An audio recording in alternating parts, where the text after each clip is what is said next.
But before we begin, let's try a parliamentary trivia question. True or false, the Jamaican Constitution was drafted by a bipartisan joint committee in 1955. Get the answer during this introduction to the sitting of the lower house. On this sitting's agenda, under statements by ministers, Minister of Culture, Gender, Entertainment and Sport Olivia Grange is scheduled to address the House on Jamaica's 60th anniversary celebrations and commendations to Jamaican athletes. Also on the agenda, Senate amendments to the Road Traffic Amendment Act 2022 is to be taken. Under public business, the law reform, zones of special operations, special security and community development measures, the Parade Gardens Zone extension of period of operation number 4 order 2022 is to be taken. The law reform, zones of special operations, special security and community development measures, the Mount Salem Community and Environs in the Parish of St. James Zone extension of period of operation number 4 order 2022 is to be taken. The law reform, zones of special operations, special security and community development measures, the Savanna-la-mar zone extension period of operation number 4 order 2022 is to be taken. The law reform, zones of special operations, special security and community development measures, the August Town Zone extension of period of operation number 4 order 2022 is to be taken. The law reform, zones of special operations, special security and community development measures, the Denham Town Community Zone extension of period of operation number 4 order 2022 is to be taken. And the law reform, zones of special operations, special security and community development measures, the Norwood Town Community in the Parish of St. James, extension of period of operation number 4 order 2022 is to be taken. Also, the law reform, zones of special operations, special security and community development measures, the Greenwich Town Zone, extension of period of operation number 4 order 2022 is to be taken. If time allows, report of the Joint Select Committee on its deliberations on the bill shortly entitled the Firearms, Prohibition, Restriction and Regulation Act 2022 will be tabled. Also on the agenda, the Electricity Net Billing Regulations 2022 is to be taken. That's what's on the agenda. It should be noted that elements of the day's agenda can be changed or moved. But before we go, here are a few things you should bear in mind if you plan to attend a session at Gordon House. No visitor shall create any act of disorder within the precincts of the house. No visitor shall be admitted to the house without first obtaining an admission card. Visitors who remain within the precincts of the house during a suspension of the session are asked to keep silent. No photography, videography, or sketching of the proceedings is allowed unless so authorized by the presiding officer, and there should be no smoking inside the parliamentary building. It's almost time to go to the main event, but before that, let's get the answer to the trivia question we asked. True or false? The Jamaican Constitution was drafted by a bipartisan joint committee in 1955. It's false. The truth is, the Jamaican Constitution was drafted by a bipartisan joint committee of the Jamaican legislature in 1961 through to 1962, approved in the United Kingdom and included as the second schedule of the Jamaica Constitution Order in Council 1962 under the West Indies Act 1962. It came into force with the Jamaica Independence Act 1962 of the UK Parliament, which gave Jamaica political independence. Here are a few more interesting facts about the Houses of Parliament.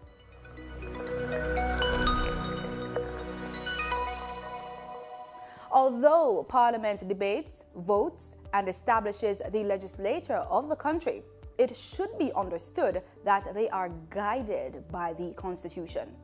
The Constitution is the supreme law of Jamaica, and that all other laws are secondary to it and depend upon it. The Jamaica Constitution is the most fundamental legal document in the country, guaranteeing the freedom, rights, and privileges of every Jamaican citizen. The Constitution reflects the country's independence as a nation-state, and to this day remains the cornerstone of the island's legal systems and institutions. The Constitution took effect on August 6, 1962. The Constitution is divided into 10 chapters, each of which addresses separate aspects of Jamaica's governance. The 10 chapters are interpretation and effect, citizenship, fundamental rights and freedoms, the Governor General, Parliament, executive powers, the judicature, finance, the public service, and miscellaneous. Now, it's safe to say that the changes in life are constant, and so there are moments in history where elements of the Constitution will have to be improved. But even in those instances, there are checks and balances. The Constitution also outlines the procedures for amendments to its provisions. In some instances, amendments can be approved with a majority decision in both Houses of Parliament. However, if the provision is considered to be of significant importance, then the amendment has to be approved by 2/3 of all members in both Houses of Parliament. Think about this as members propose changes to legislature and regulations and bring to our attention infractions to their constituents' rights when the sitting of the House of Representatives begin in a few moments. Dr. Guy, Miss Hannah, Mr. Henriquez, Mr. Henry, Mr. Hilton, Mr. Jackson, Mr. Lawrence, Miss Lee, Mr. Miller, Mr. Montague, Miss Morrison, Mrs. Nita Garvey, Mr. Paulwell, Mr. Phillips, Dr. Phillips, Mr. Robertson, Mr. Robinson, Mr. Siblist, Mr. Slowly, Mrs. Vaz, Dr. Wheatley, Mr. Williams, Mr. Wilson, Mr. Wright, Mr. Montague, Mr. Davis, Mr. Miller, Mr. Main, Miss Davis,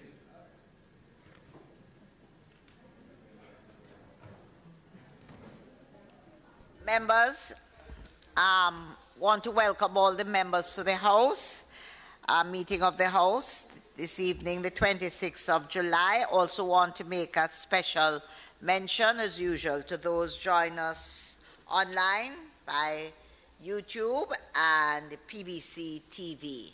And I want to also use this opportunity this evening to to wish many more healthy and happy years to the Member of Parliament from Hanover Western, because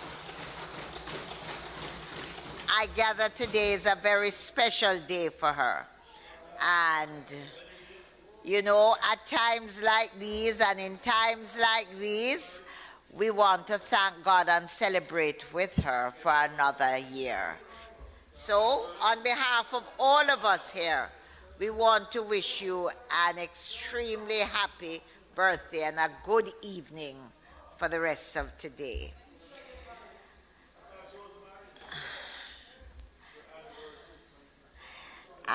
Statements by ministers. Madam Speaker, I wish to associate myself with your good wishes and your expressions of facility. Please, members, thank you, yes. Yes, Madam Speaker, I wish to associate myself with your comment with regards to the wishes of happy birthday to our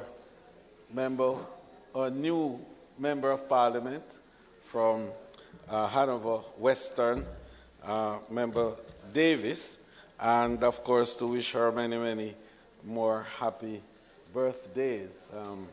I think that we are fortunate, Madam Speaker, to have really a good and outstanding crop of great young parliamentarians. And MP Tamika Davis is certainly numbered among them. So we hope, of course, that today's session will be as fruitful for her as the others have been, if not even more so.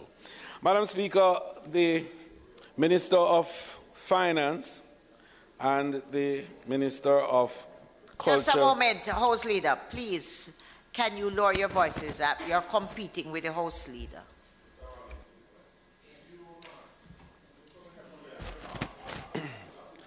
Madam Speaker, you do have certain powers, you know, and I wish sometimes it is used in order to ensure that the decorum of this House is maintained. Madam Speaker, the Minister of Finance will now make the first statement, and at a later point today in the sitting, the Minister of Culture, Gender and Entertainment, the Honourable Olivia Grange, will also make a statement. May it please you, Madam Speaker. Minister Clarke.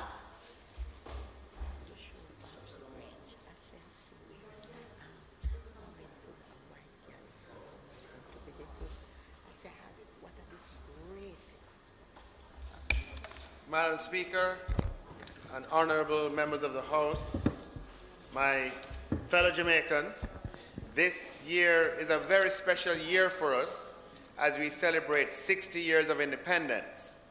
It's also a special year because as a nation, we will be conducting Jamaica's 15th population housing census starting in September. This is a very important national exercise and is being led by the Statistical Institute of Jamaica, which is our national statistical office. Madam Speaker, the census is one of the most important tasks that we will be undertaking in this our Jubilee year. The results will help us to assess our progress as a nation and guide us in setting our priorities and direction for the next 60 years and beyond. In this House, we know the value of data, and our best decisions have been informed and guided by the information provided by the census over the years. But the census information, even though it's a very important tool for policymakers in helping to formulate our policies, it's more than that. It's also a critical source of information for businesses and the people of Jamaica. Critical decisions are informed by the data coming out of the census. Members of this Honourable House, the census is a big deal. Madam Speaker, the census is more than just a count of the population. It also captures information on the housing stock in the country, on key social and demographic information that informs policy. It helps us to determine where to put our schools, where to put our clinics, and where to locate other government services. The census is important for all of us as Jamaicans, and we've been conducting a census in Jamaica since 1844. In keeping with international standards and best practices, censuses are conducted every 10 years. The last census was done in 2011, but given the COVID pandemic, the preparatory work that would have been required in 2020 for a 2021 census was not possible because we are all restrained from freely associating. And so the preparation took place in 2021 for the census to take place in this year, 2022. The 2022 census will capitalize on new technology. Census takers will all be equipped with tablets. And the new technology will improve efficiency and the safety of data in collection and processing. And as I mentioned, this will be the first time that the data will be collected using tablet computers. Madam Speaker, you will be pleased to know that at the end of the census, the tablets will be transferred to the Tablets in Schools program, which is another example of government agencies working together. And there's a lot of tablets for the census, thousands and thousands of them. No, 38,000 applied. I'll come into that in a second. Yeah. You read it, man. You're good. Census 2022 is truly a national initiative, and a whole of government, whole of society approach must be adopted. Led by Statin, the implementation of the census is being supported by a number of ministries, departments, and agencies of government, the private sector, the media, the academic community, churches, and wider society. There are a number of data security measures that have been put in place to protect the information being collected. Additionally, all census takers are legally obligated to preserve the confidentiality of information collected during the census. Additionally, when the census is complete, the results will only be shared in an anonymized way. Under the Statistics Act, Statin is prohibited from sharing confidential information with anyone. Madam Speaker, the preparation for Census 2022 is now in very high gear. Between March and April this year, the recruitment for the census was undertaken. We had an application process which started online. Over 38,000 persons from every nook and cranny of Jamaica applied, and we had a process of an online numeracy and literacy test. And after that, persons were brought in for on-site interviews and were selected according to pre-established criteria with a bias towards ensuring that persons work close to the communities in which they live. 7,525 persons, Jamaicans, have been recruited as census takers. And so far, we've had 2 rounds of census taker training in 9 parishes. The 3rd round of training began yesterday, Monday, July 25th, and will end on August 9th.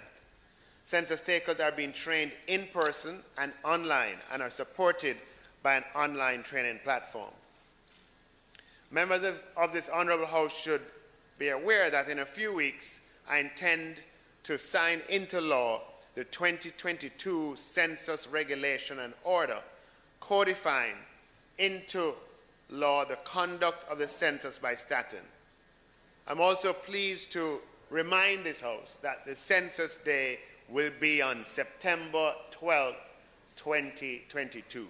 That's the day of record for the census this year. And the data collection exercise will start thereafter and conclude on the 31st of December 2022. This national exercise must be supported by all, as each and every person living in Jamaica who is normally resident in Jamaica must be counted. Madam Speaker, people of Jamaica, the census is not a political activity. It is a national activity, and it's a key piece in the puzzle of reigniting our nation for greatness. The census is for all of Jamaica. I'm looking forward to being counted in the census, Madam Speaker, and I know you are too. And indeed, all members of this House are looking forward to be counted in the census, along with your family members who are resident in Jamaica. We will be having, Madam Speaker, a launch for this year's census just after the holidays, and it will feature the Prime Minister, the Leader of the Opposition, myself, in generating even more awareness for the activities that will start beginning on the 12th of September of 2022. So, Madam Speaker, all members of this House, I'm sure when the census taker comes to your house or to your dwelling and knocks on your door, you will get up, you will stand up, and you will be counted. The success of the census is for the benefit of all Jamaicans. And, Madam Speaker, it is also a message that you count, I count, and all of us count and matter in Jamaica. Madam Speaker, let us support the census and respond to the census takers when they come to our house with Jamaican hospitality, Madam Speaker, as we all matter, we all count. Thank you, Madam Speaker. Madam Speaker, the opposition obviously supports this exercise, but I do have a couple of questions for the Minister. First, can you indicate whether all the processes will be consistent with the recently passed Data Protection Act, which was passed, I think, last year by now the Minister of Education, but then the Minister of Technology? Secondly, what is the public education campaign to overcome the natural skepticism that people have in sharing personal information with anybody who is considered government? Third, are the census takers only collecting information from residents, or are they also going to be visiting workplaces as well? And fourth, in a case where they may go to a dwelling house and the individuals are not there, do they visit 1, 2, 3 times before deciding to move on, or do they leave a note? And if somebody's not at home at the time the census taker comes, is there a way to contact the census taker to say, you know, I work very odd hours and I'll only be home at this particular hour, etc.? So that, yes, the other question I was going to ask to individuals who may be on seasonal employment programs like the farm work program, is there a process to capture those persons who may be, or your cruise ship program that you have just launched as well?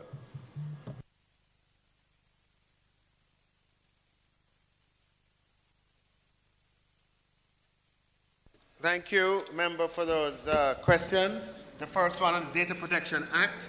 The census will be Census 2022 will be fully consistent with the recently passed Data Protection Act. With respect to the public education campaign, it has already started. There's a social media campaign, there are advertisements on radio and television, but that's going to intensify with the public launch. That will happen right after the holiday period. Now, the question on the collection process. The census takers have been selected to work in communities close to where they reside. The census takers will visit people at their place of residence. They will go during the day, and if the person is not there, they will they leave a note. I'm just looking at the notes for this thing, and they will respond and return rather at the convenience of the respondents. Everyone who is normally resident in Jamaica will count in the census.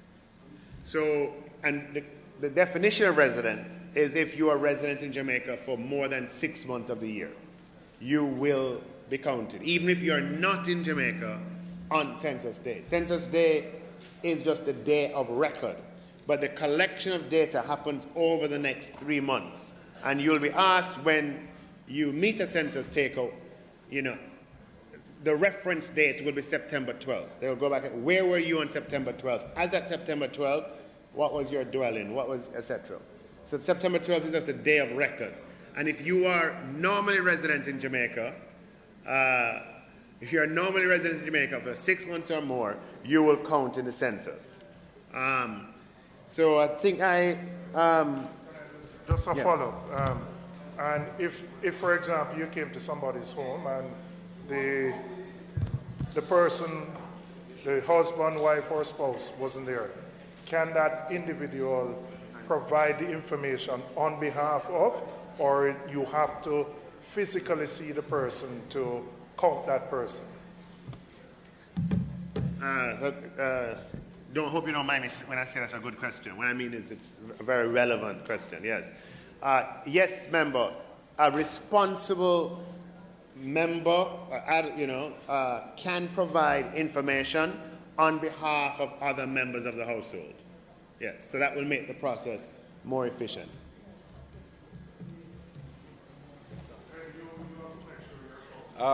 Madam Speaker, Madam Speaker, in consultation with the leader of opposition business in the House, we had an understanding, Madam Speaker, and I hope it will please you, that I could make a verbal report on the recent cruise recruitment, which started on July 8th. Madam Speaker, I'm pleased to advise the House that the latest report I have on the recruitment is that 3,609 Jamaicans have been hired so far on the program.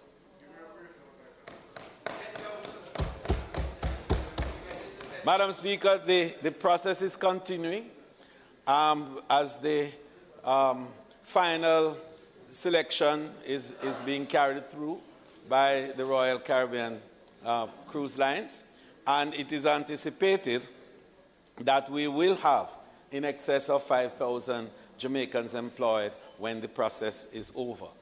There is also another call that is being made, Madam Speaker, for another round in September to November of this year.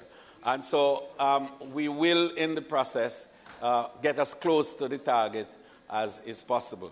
Madam Speaker, this, I think, is a very important development because in my lifetime, I don't recall at any time when on a single recruitment exercise, 3,000 odd people have been hired any time in June. And this is a great statement, Madam Speaker, for not only the work that this government is doing in terms of the recovery, but in fact it is a confidence that the international marketplace has, and particularly companies, international companies, in the quality and the ability of the Jamaican worker, the assiduity to purpose that they show, and their general work ethic. People feel that Jamaicans have hospitality in their DNA, or rather DNA in their hospitality, as the case might be, however you want to put it. But the essence of it is that Jamaican workers are sought after. But, Madam Speaker, I wanted to say something in relation to the recruitment method, because what we wanted to do, I believe we have achieved. The accommodation subsector in tourism, we recognize the recovery has been one that I call an asymmetrical recovery, because it hasn't followed a linear process. And so one of the big disruptions has been the human capital disruption. And we still have issues in relation to the return of a number of workers to the industry in general. I think that's one of the reasons the crews are making this global call, because they lost 90,000 workers, the crews, 90,000 that didn't come back. And then, of course, the airlines have lost pilots, and you know the story with that, because pilots lost their effective functionality as a result of not being in the air for the number of hours that they should. So they would have to go through a whole retraining process. So several of the carriers weren't able to resume routes. And even now we're having serious problems at airports with the inability to meet the customer demand at airports. And recently in Heathrow, British Airways was actually saying, don't sell any more tickets, because we don't have the capacity to move the people. So it has been a problem.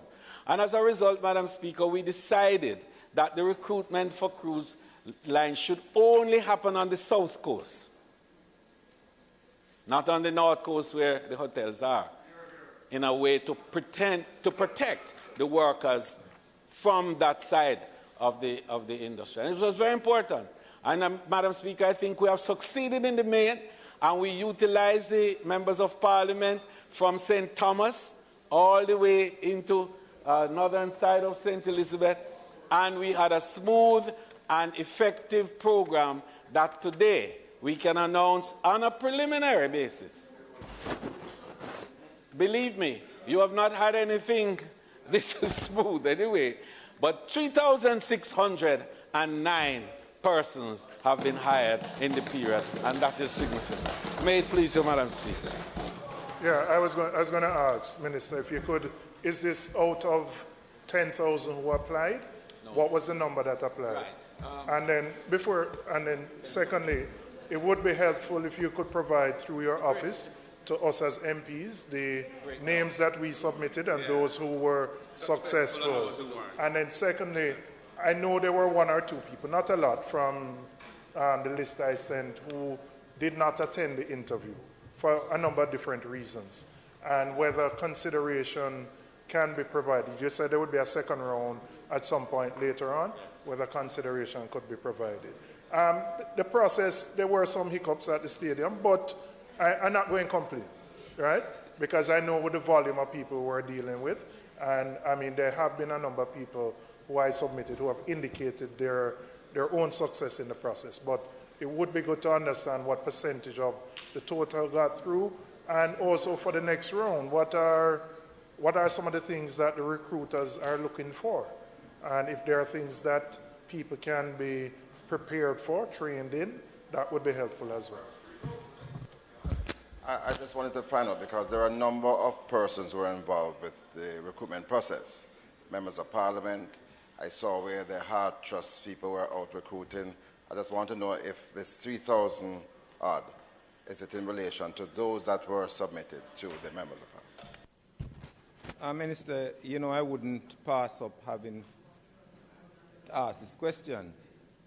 The first round you denied persons on the North Coast the ability to be part of this program. And we understand the justification. The fact, however, is that there are many persons who have had experience in the cruise shipping industry who live on the North Coast and who are out of a job now. Are you, and have you had discussions with those persons who are the potential employers about having some persons from the North Coast being given the opportunity to be part of this program? Madam Chair, thank you very much. Minister, well, I would just put it a little parochial, my constituency. We went to the center, and I was told that because of COVID, there was a shortage of staff. And up until about 8 o'clock in the night, most of my persons that I sent were not interviewed because of that. And I was told that they would be back. There's a number of other constituencies that had similar problems. So I'm wondering if there's any kind of ways in which you are going to be able to interview in this batch, or they will have to stay for the other batch. So thank you very much, colleagues, for the questions. Firstly, as I said, this is your preliminary report. And the question with regards to what percentage of the 10,000, I am not able to tell you the exact number of persons who were interviewed to date. We're collating all of that. But I know that the full 10,000 did not come in, so that's why there's going to be another, in September, October. So for those MPs who submitted names, and some of those people, they will have an opportunity in the next round to be done. Because what we don't want to do is to get back in the situation where, you have any surge, because I think we've broken the back of that whole process already, and we are now in a much better position to manage it more carefully, because at least we know who the persons that are listed. The second thing is that the recruitment process is a very easy and simple one, because the recruiters were willing to deal with your medical arrangements and also to deal with whatever training is required for you. So the the qualifications for it was very basic, straight literacy, numeracy, and having a perfect or a good or a clean police record. And there was a lot of emphasis on the clean police record. But just to let you know that we had, in all of the process, about nearly 400 rejected on medical grounds. That was the only report that I've had of any that was rejected on medical grounds. There's another issue which I was told in terms also of certain levels of literacy, in that, there are some applicants who couldn't complete the documentation properly and all sorts of little difficulties like that. But in the main, I thought it went extremely well, and I believe that we managed to keep. And to your point, member, I have the same problem you have, because there's nobody from my constituency that was eligible for recruitment because I'm on the North Coast. I am the MP, and I am the one who went to negotiate with the cruise lines to get this deal going, and nobody from my constituency has been able to be interviewed because I am on the North Coast, and my constituency is in that area. So if Parson is to christen anybody, he should be christening his picnic, right? And when the parson take the view that in the interest of the integrity of the process, not even his picnic can get christened, then you know that we were in for an honest, clean, and proper recruitment process.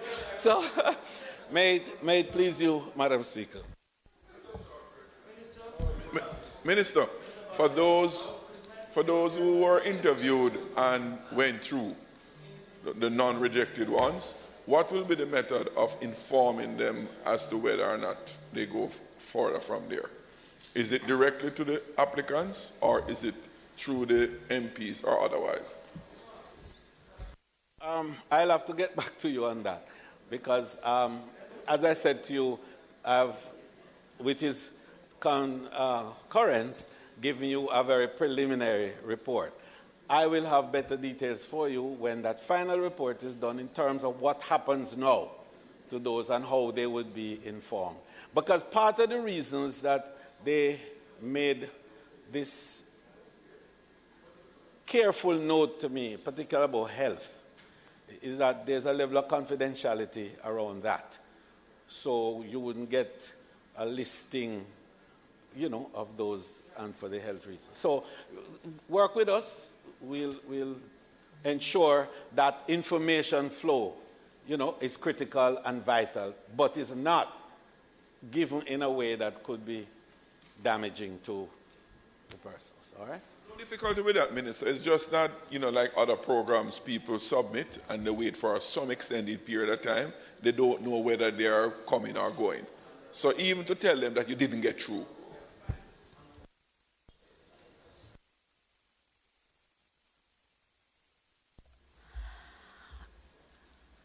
Announcements.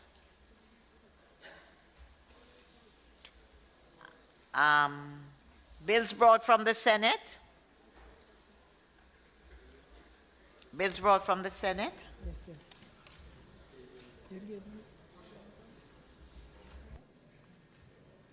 The following is a message from the President of the Senate.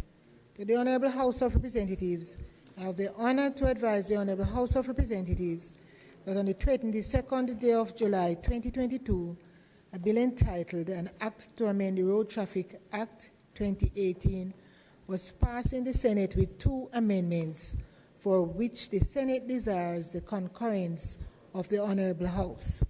And the amendments are circulated. Signed, Thomas Tavares Finson, OJCDQCJP, President of the Senate. Minister Shaw. Madam Speaker, I beg to confirm I now ask that the Senate amendments to an act to amend the Road Traffic Act 2018 be now approved.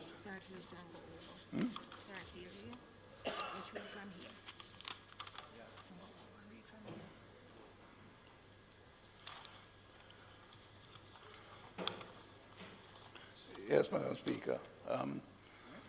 As I said, I now ask that the Senate amendments to an act to amend the Road Traffic Act 2018 be now approved. Minister Shaw, I am first of all granting consent for you now to seek the approval of the members of the House for the amendments to be approved.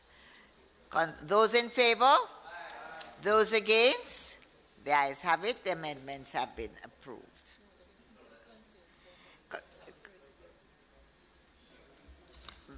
Members,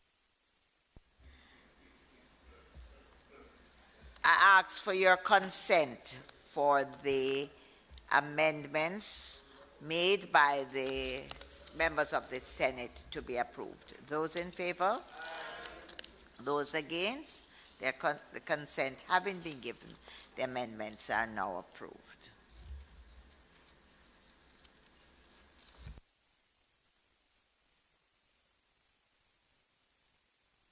Petitions, papers, reports from committees.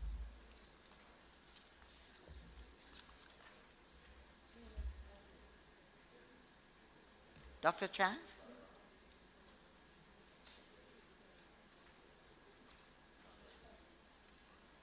Huh? Good, no. Members, may we have the recommittal of the item on the agenda, announcements. Those. Madam Speaker, I beg to move for the recommittal of the item, announcements, in order to allow the clerk to make an announcement. Question is that the item announcements be recommitted. Those in favor? Those against? The ayes have it. Madam Clerk. Laid on the table of the House today are the following Ministry Paper number 48 of 2022 entitled The Caribbean Development Bank Special Development Fund Unified 10th Cycle. Ministry Papers number 49 to 55 of 2022 Social Intervention dated July 18, 2022 under the Law Reform Zones of Special Operations, Special Security and Community Development Act for the following communities: Denham Town Community, Norwood Community, Mount Salem Community, Parade Gardens Community, Savanna-la-mar Community, Greenwich Town Community, August Town Community, and the Law Reform Zone of Special Operations, Special Security and Community Development Measures, Extension of Period of Operation number 4, Orders 2022, and their resolutions for the following: the Norwood Community in the Parish of St. James Zone, the Greenwich Town Zone, the Denham Town Zone, the Mount Salem Community and Environs in the Parish of St. James Zone, the Savanna-la-mar Zone, the August Town Zone, and the Parade Gardens Zone.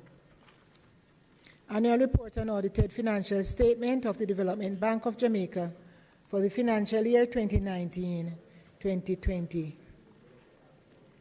Performance audit of the management of solid waste, National Solid Waste Management Authority. Certified appropriate accounts for Head 56,000A, Ministry of Science, Energy and Technology for the year 2016-2017. Head 72,000C, Ministry of Local Government and Community Development for the year 2019-2020. Head 68,000, Ministry of Transport and Mining. The auditor for 2020-2021 and the Auditor General's Department. And coming up, the report of the Joint Select Committee and its deliberation on the bill shortly entitled the Firearms Prohibition, Restriction and Regulation Act 2022 report will be tabled hereafter.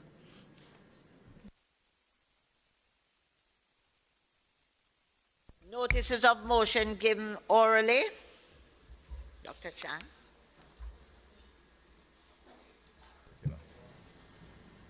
Madam Speaker, I beg to give notice that the next meeting of the House, I'll move following on this law reform, under the law reform Zones of Special Operations, Special Security and Community Development Measures, Act 2017.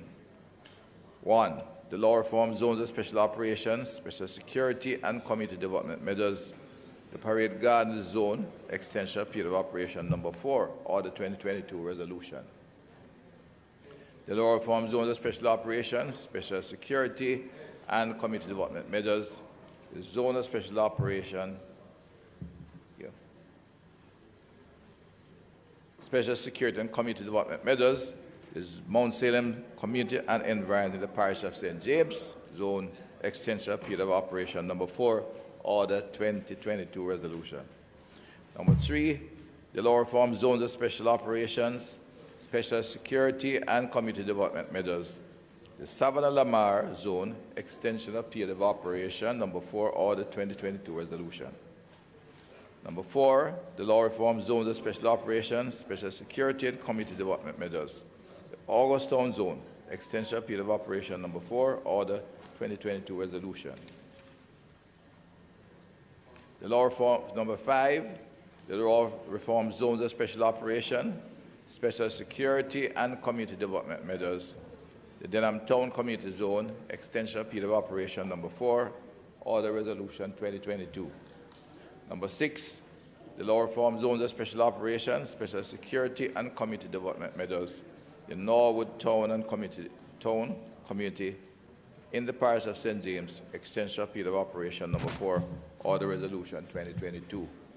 Number 7, the law reform Zones of Special Operations, Special Security and Community Development Measures, Greenwich Town Zone, Extension Period of Operation Number 4, Order Resolution 2022, which were all laid on the table on July 26, 2022.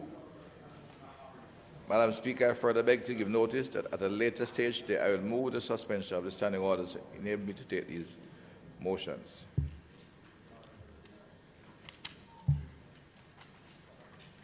Thank you.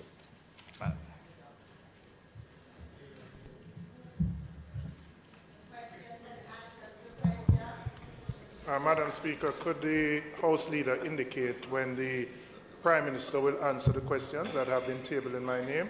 They are overdue for answer, and my understanding is that today is the last sitting before the summer recess. So the questions related to the cost of the campaign for the Commonwealth Secretary General. Madam Speaker, the questions will be answered at the very next sitting of the House. May it please you, Madam Speaker. Madam Speaker. Permission to speak from a seat that is not my own. Madam Speaker, I'm trying to find out when is the next sitting of the House's Human Resources Committee. As we were promised at the last Standing Finance that a meeting should have been held in 2 weeks. It is now 4 weeks. So I'm trying to find out when is the meeting of the Human Resource Committee.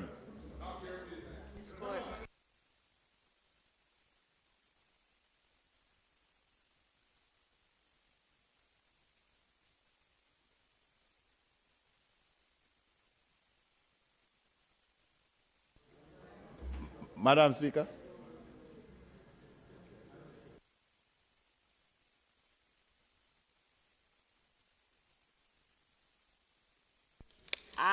We're at...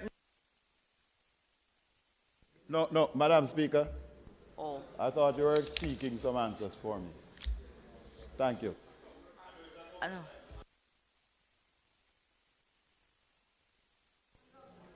Well, I believe it would be the House Leader or the Speaker who sets the meeting agenda. A question has been asked of you. Your member.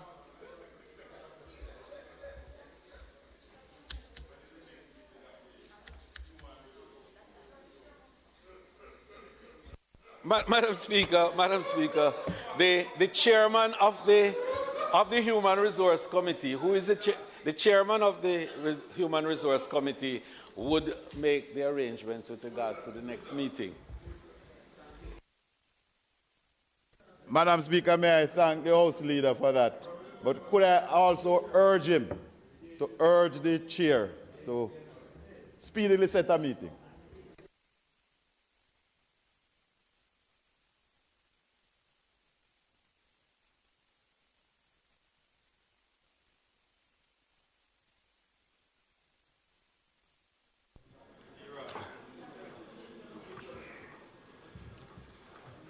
Madam Speaker, I beg to give notice that at the next meeting of the House, I will move the following motion. Whereas the Right Excellent Paul Bogle, National Hero of Jamaica, was a paid-up member of the Anti-Slavery Society of Great Britain, seeking a peaceful end to slavery everywhere, and whereas under the chairmanship of the Right Excellent George William Gordon, National Hero of Jamaica, Paul Bogle and others passed a number of resolutions at an August 12, 1865 meeting in Morant Bay in St. Thomas, calling on the British governor of Jamaica to address their grievances. And whereas Paul Bogle then led a deputation of 6 persons who walked peacefully from Stony Gut in St. Thomas to Spanish Town in St. Catherine to seek audience to discuss those resolutions, but they were not afforded a meeting with the governor. And whereas Jamaicans continued to be subjected to police brutality, landlessness, and injustice, and Paul Bogle and approximately 100 protesters marched from Stony Gut to Morant Bay on October 7, 1865, to protest a case involving rights to land for peasants, and the march was incident-free.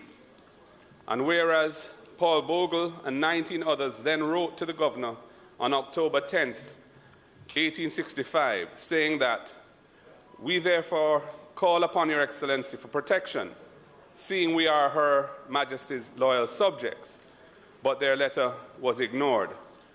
And whereas on October 11, 1865, Paul Bogle, seeking to protest against the oppressive injustice and poverty affecting the people and the neglect of the plight of the people by the colonial government, led an uprising in St. Thomas, Jamaica, which has been called the Morant Bay Rebellion, and is also sometimes referred to as the Baptist War.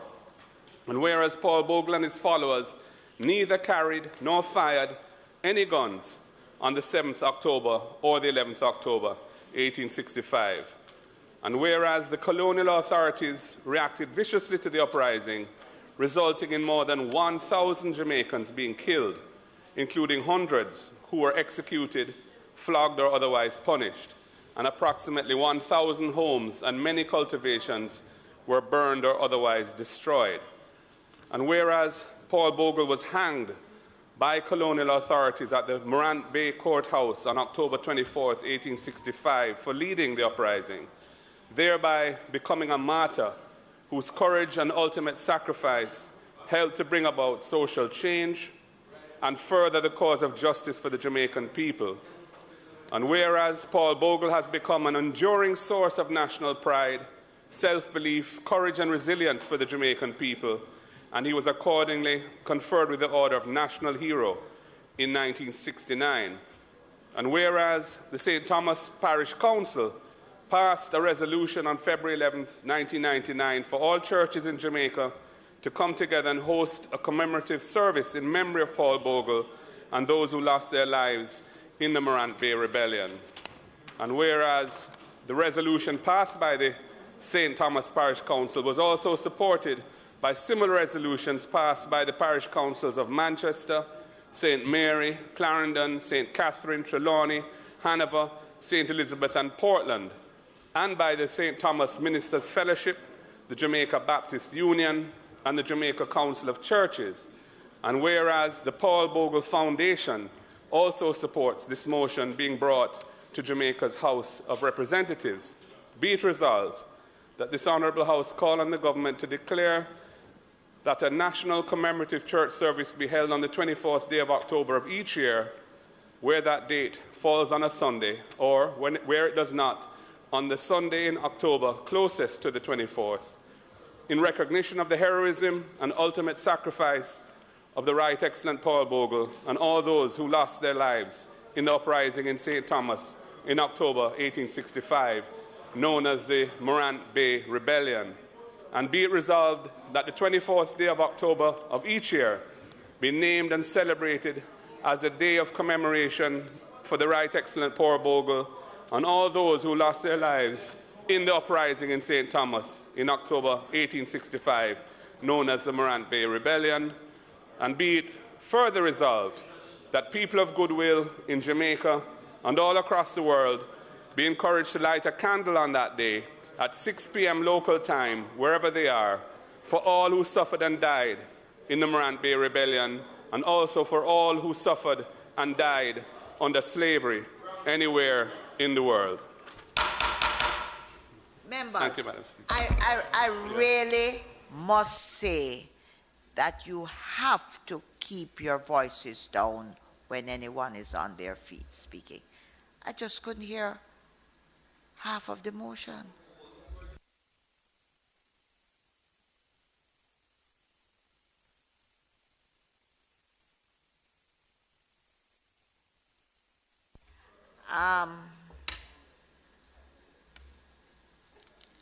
Questions and answers to questions? No, we'll pass that.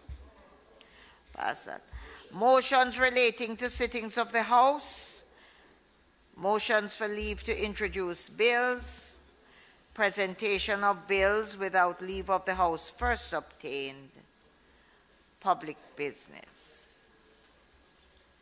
Madam Speaker, on the matter of public business, the report of the Joint Select Committee is a little delayed and should be in the House shortly, at which time we'll revert to that. But in the meantime, Madam Speaker, we'd like to invite, through you, the continuation of this debate on the legislation relating to the various zones of special operation motions that are on the order paper. The Minister of National Security will pilot this process. He will also deal with the matter in relation to the Firearms Act and make the appropriate requirements therefrom. Madam Speaker, it is also intended that the electricity net billing regulations bill will also be concluded today. May it please you, Madam Speaker. Dr. Chang?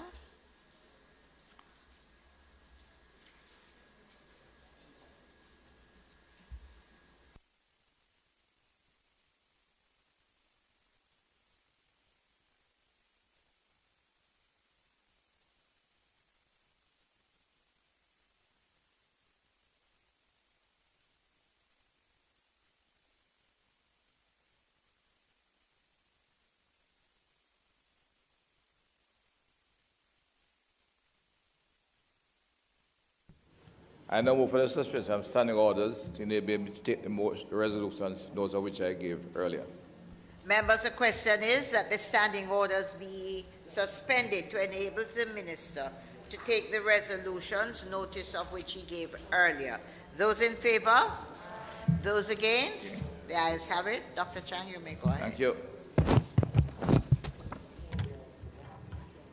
Thank you, Madam Speaker. Madam Speaker, the Zones of Special Operation, ZOSO, short, continue to offer significant benefit to some of our most challenged and vulnerable communities, and the value of this intervention in the declared spaces cannot be overemphasized and is impatient of debate. Today, Madam Speaker, since the establishment of zones legislation in 2017, we have seen 7 communities: Mount Salem, Denham Town, August Town, Greenwich Town, Norwood, Parade Gardens, and Savanna-la-mar have been declared zones of special operation at varying times, with the first two declarations made in 2017. It may be appropriate time to take a look at the achievements and also to look at our way going forward for this kind of operation. We have gone through the review of the legislation I hope we'll be able to bring to the House soon, which will give some new directions in how the zones should be operated. Madam Speaker, it's known that the legislation is defined in three phases: clear, hold, and build. And while the provisions of the law reform zones are meant to further support the security forces in the execution of duties, clearly the clear and hold phases, the build phase is of equal importance. We therefore take time, but this phase will of course take some time, as we bring together multiple ministries, departments and agencies under the whole of government approach to address different aspects of violence prevention and social intervention in some of the most violence-prone communities, vulnerable communities scattered across Jamaica, which the pair would have identified by virtue of their various activity. Madam Speaker, consistent with the requirements under the law reform Zones of Special Operations, Special Security and Community Development Measures Act, we are once again seeking further extensions for all 7 areas currently declared as zone of special operation, which are all stated to expire on the 22nd of August 2022. Acting on the advice of the National Security Council and in accordance with the law reform, Zones of Special Operations, Special Security and Community Development Measures Act, and in accordance with Section 5 of the Act, which guides the Prime Minister in Council after consultation with the Joint Command made by order, subject to a firm resolution of the House of Representatives, extend the period referred to in Section 4.3. The Mount Salem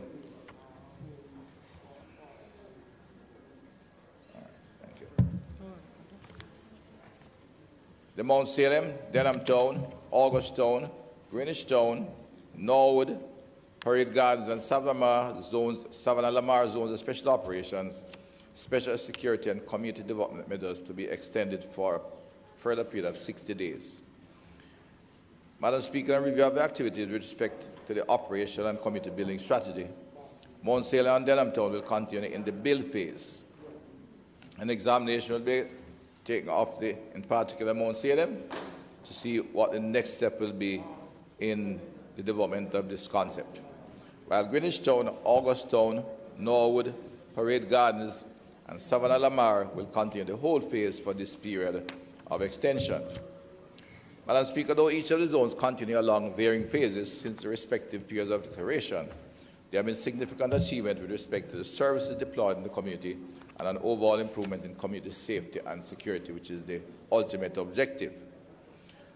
An evaluation of whether they have reached a state of sustainability will have to be done. And I said we'll take a close look at the Mount Salem area, because that is the ultimate objective, is to not only clear, hold, and build, but to take the build phase to a state where the outcomes of the activity will be sustainable under normal policing. So far, there is a major reduction in all major crimes in the space. In fact, since the respective periods of declarations, as of 23rd of July 2022, there has been no shooting reported in Parade Gardens or Norwood, and no murder reported in Parade Gardens. Similar reductions have also been experienced for Mount Salem, Denham Town, Greenwich Town, August Town, Norwood, and Savanna-la-mar, which have recorded reductions of 64% and 66%, respectively, 29% and 47%, 30%, 27%, 56%, and of course 73%, 71%, and 100% in one zone, 89% and 67% respectively. Cumulatively since the respective period of declaration, as of July 23, all 7 communities reported 48% and 55% reduction in murder and shooting respectively. The numbers are attached to the reports. Madam Speaker, as is customary, the ministry papers have been laid in the House, and members can view the activities taking place in the communities, particularly around those in the build phase. The build phase will, of course, excite a lot of us, and most of us, because it gives visible return, but we have to begin to examine, especially somewhere like Mount Salem, and where we have been for some time, to see if we can now move into, move to normal activities, not only in the policing activity, but in the quality of the services offered to these communities. In a holistic approach, we have to look at how they have been served by the schools, where schools exist, in particular infant and primary schools. We'll examine the work of the Social Development Commission, the Ministry of Labour and Social Security, and the availability of access to health care in all these communities. However, I wish to highlight some of the aspects of the achievement to date. Madam Speaker, an important provision of the Zone Act is that the mandatory establishment of a social intervention committee within 5 working days of the declaration is compulsory. This committee is charged to ensure, as far as possible, the carrying out of community development measures as outlined in the Act that will promote social and economic development in the zone through the efforts of various government agencies and civil society, and provide for the establishment of the committee to, among other things, develop a sustainable development plan for the zone. To that end, the Social Intervention Committee, primarily led by the Jamaica Social Investment Fund, as the coordinating agency, undertook a number of activities over the period of respective zones, particularly in the build phase. In fact, the Jamaica Social Investment Fund has developed a high level of institutional skill, competence, and integrity in executing build phase activity. The social investment side is still in process, and we may have to examine how we execute those more effectively to achieve the sustainability we want in that area. These included various planning engagements with members of the community. Community buy-in is of particular importance in this kind of operation. The international donor community and the private sector. Mount Salem and Denham Town have undergone 3 years of the intervention and now anchored in the build phase. They would have benefited from a greater concentration of social intervention activities of the physical kind, have been immersed in the build phase since February 2018 and March 2018 respectively.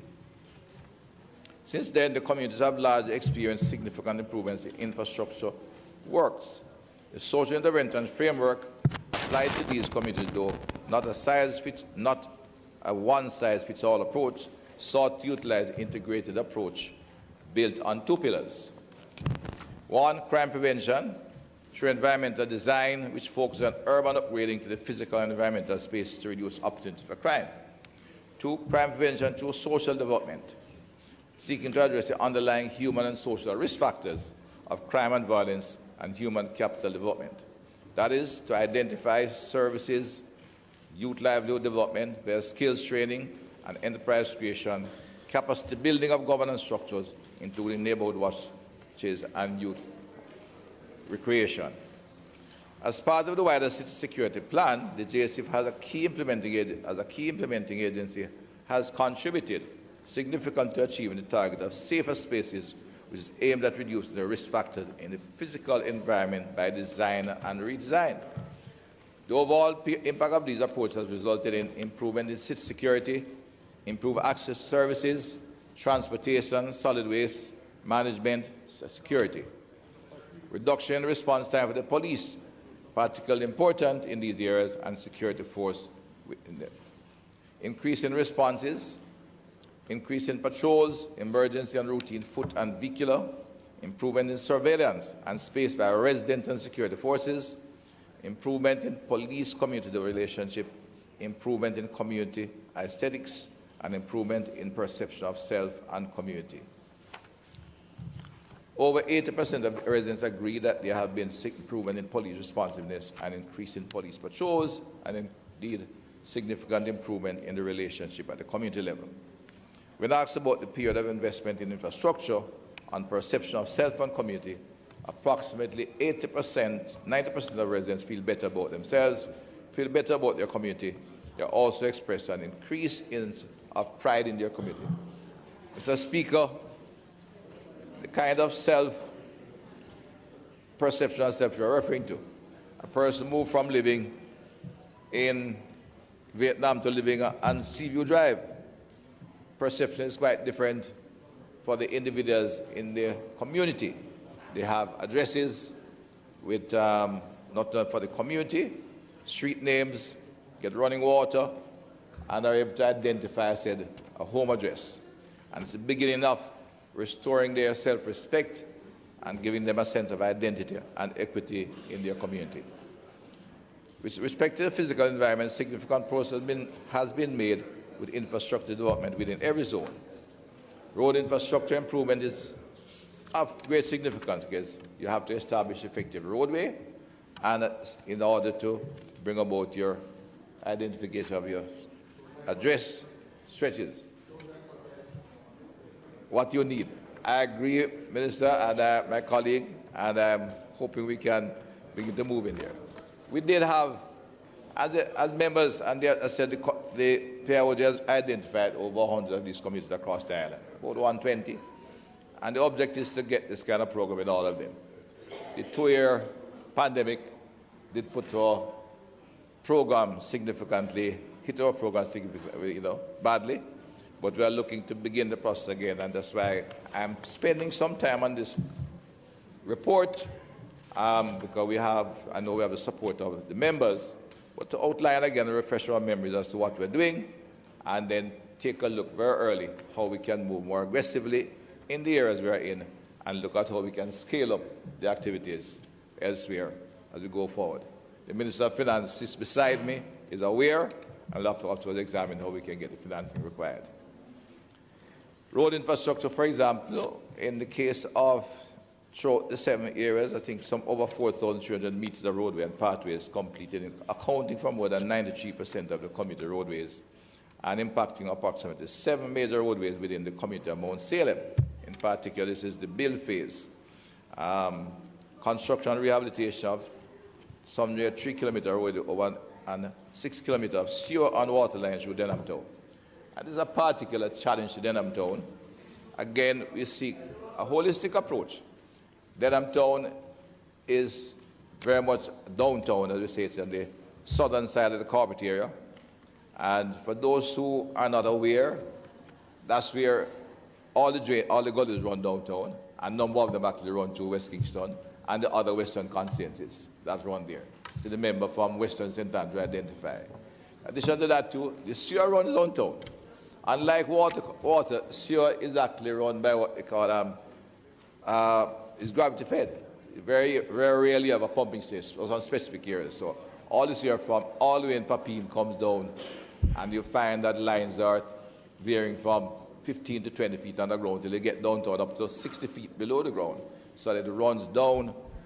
And when you get downtown, which is why it's not just for zones, we have to take special measures to begin in the redevelopment of downtown Kingston. The sewer runs downtown and the lines are blocked. You have sewer all of the communities downtown.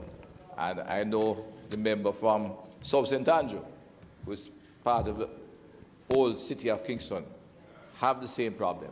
The member from West Kingston never faced reminder, and correctly so, because if we're going to achieve the rehabilitation downtown, not only in terms of the social elements and restoring peace, safety, and a good community spirit, we have to fix out the fundamental physical problem.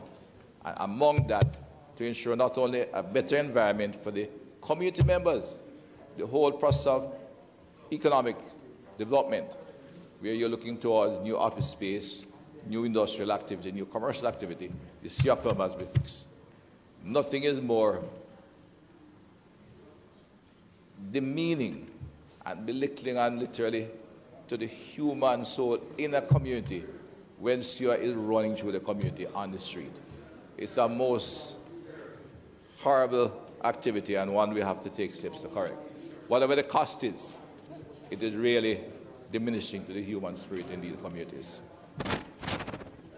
Rehabilitation of the Mount Salem is almost complete, and Denham Town, as I said, near 80%, which reflects us at the build phase. It includes construction of fixing our community center, rehabilitation of the primary schools, construction of green spaces, sidewalks with fencing for protect kids walking to school, zinc fence removal, skills training was offered. That has to be deepened. We have got good response. Livelihood program and academic support, including summer camps, which is crucial at this point in time when we have lost significant amount of time out of school in various communities. And programs to address literacy, numeracy have been completed. The registration, allowing citizens to get birth registration certificate, to get registered path, and basically to ensure they are attached to the social programs that we have throughout the community has been crucial in improving the atmosphere in these communities. Because they're relatively small areas and isolated, some of the criminals will return once we reduce the level of security. But I think the improved relationship is forcing them to maintain a lower profile and reduce violence in the community. It has been said in one of the communities that they use the zones of special operators as their gated community, because when they get to come back in there and are remaining quiet, they're sometimes overlooked and they feel safe because the police is all around. It requires good intelligence to, of course, ferret them out. While the focus for the social intervention is concentrated in the build phase, the social intervention committee undertook early initiatives concurrently in the clear, hold, and hold phases in the other 5 zones. We do not wait until we get to build totally to do the social investment. With either security element in the hold phase remain the focus during the phase, early initiatives also commence these activities. Include not only infrastructure upgrade, but of course the committee meeting to identify the issues and begin the process of engaging the citizens in a positive way and taking steps to do counseling and training of some individuals in case management and working with the community. Additionally, the private sector organization of Jamaica recently launched a Project STAR. 25th of July is their launching date. Officially was their launching date, an initiative which complements existing government efforts by the private sector to facilitate a national, collaborative, evidence-based approach to improve social outcomes at the community level, aspect of which have already been started. I mentioned this in closing, Madam Speaker. Mr. Speaker, it's a very laudable project. It has the support of the PSOJ and all the private sector organizations, and on both sides of the House, as a group led by outgoing President of the PSOJ, to keep Duncan seeks to actually raise about $1.5 billion and, in fact, work in sync with the government programs to invest in communities that are defined along the lines of the zones of special operation. These communities, Madam Speaker, have exemplified what will guide the efforts of the state and this government to accept their role as key stakeholders in a larger society strategy to build a nation, one community at a time. And while we use the term one community at a time, we do not intend for this to take forever. We'll be intervening in the communities as identified by the Planning Institute of Jamaica, and we expect to scale up all our programs rapidly to reach these communities, restore hope to the most vulnerable and to weakness in our community. Please, Madam Speaker. Madam President.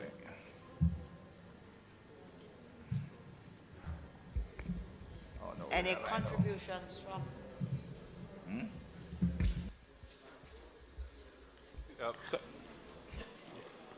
Madam Speaker, we support the extension of the ZOZO in the designated areas. We look forward to the amendments to the ZOZO legislation being brought here, so we no longer have to go through this particular ritual every 60 days, which takes up a significant amount of the House's time, and is going to be, I think, replaced by a 6 months, is the intention, and 6 month cycle, which makes a lot more sense. And we look forward to the other amendments to the ZOZO legislation as well that will hopefully make it a more efficacious tool in the calming of areas and the revitalization of areas that have been calmed where previously violence reigned. So we have no objection to these particular motions and resolutions being passed. Thank you.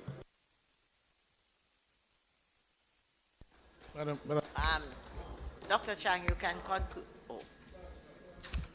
Madam Speaker, Minister, even as we continue to support, continue to support the legislation and in the designated areas, Minister, we have had these discussions and we have agreed that there are areas that, but for the resource constraint, are similarly situated and deserving of the attention in with the application with Zozo in particular. But the response has come, Minister, that there is this integrated social program to be implemented beginning this year.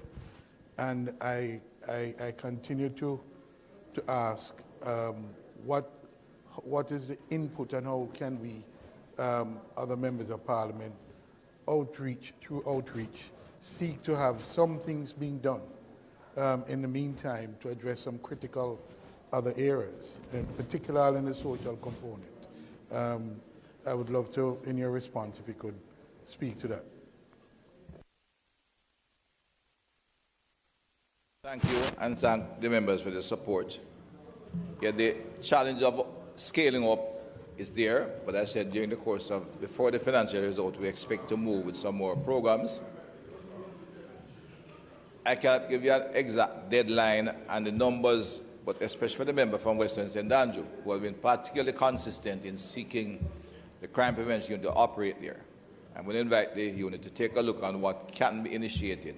But I said the full program, I cannot give you the outline. The Minister of Finance, in all fairness, has been not only occupied is keeping his capital program going, and while we are now moving to continue to scale up these programs, yes, he has been very occupied by two major issues. One, getting his compensation package settled, which we are all aware, crucial to the entire program of government, as well as the fact that the country get hit by another major blow as the war in Ukraine has initiated and caused a level of disruption. And we have to be walking a very tight rope to avoid too deep a recession in the economy and to keep us moving in the right direction. But we are scaling up our activities. In fact, the department has been strengthened, and they are now going through our programs. We have a couple of another restricted program, which is absorbed the time, which is again enough for proof of concept, and that again they selected entirely by their own interrelationship with the Ministry of Education and the PIOJ. It's called a 25-school program, where we are working to use the school as a gateway into the community. And that is being initiated now, and we are hoping we can use this big initial program is funded by USAID, but that's something we think we can expand with our own Jamaica funding, starting this year as well. In addition to that, we are in detailed discussion with members of the Ministry of Health to introduce a psychosocial program, because we have research have demonstrated that we have a significant problem in this area among our young people, and I don't think it was helped in any way, or it has been significantly aggravated by COVID. In fact, research in one area of Jamaica demonstrates that we have some 14,000 kids under 16 in need of clinical psychosocial support. And of that 14,000, some nearly 6,000 require clinical psychological support, not just counseling.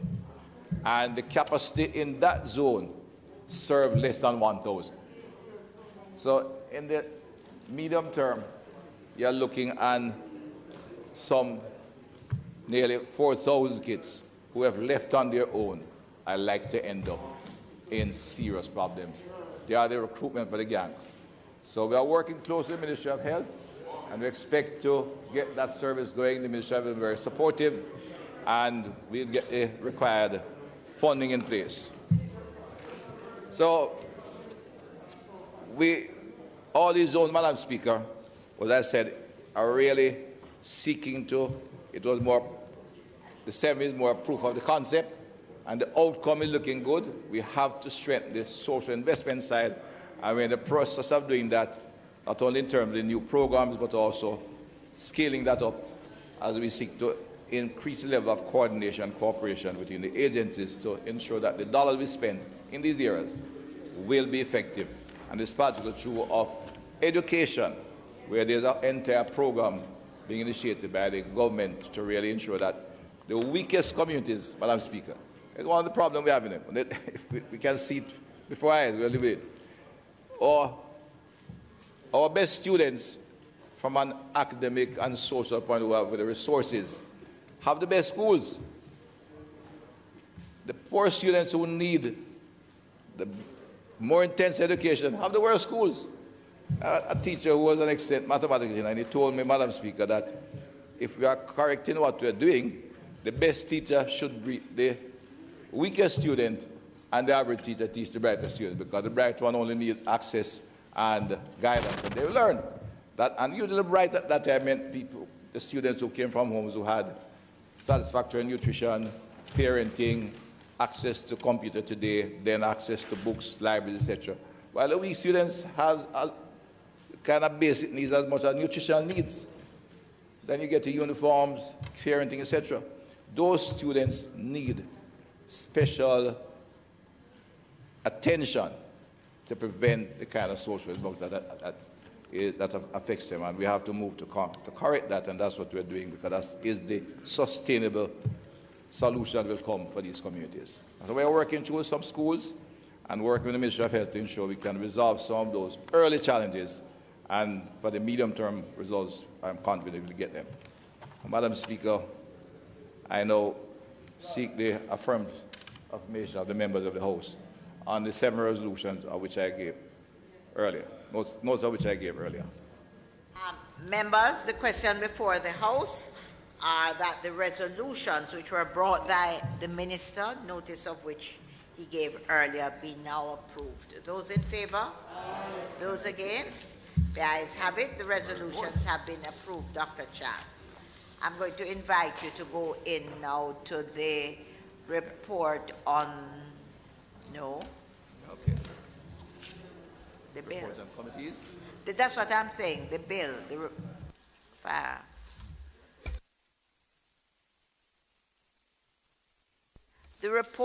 we have to report the TV. We have to report the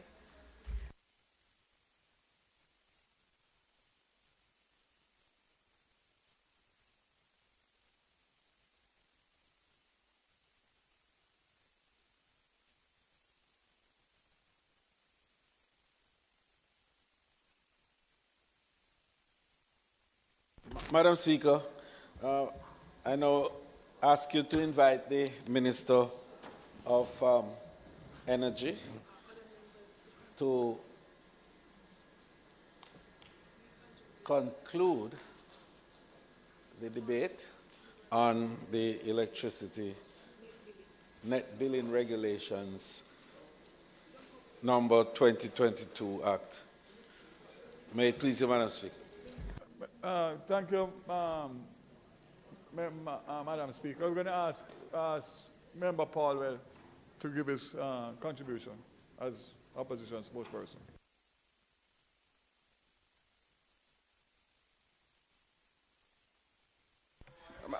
Madam Speaker, as you can recall, last week I did ask for some time to peruse the regulations, because there were extensive regulations submitted, and in fairness, as the spokesman on energy, I really needed the time to peruse them so that I could make some remarks on them. Today, I would love to be able to speak from a podium.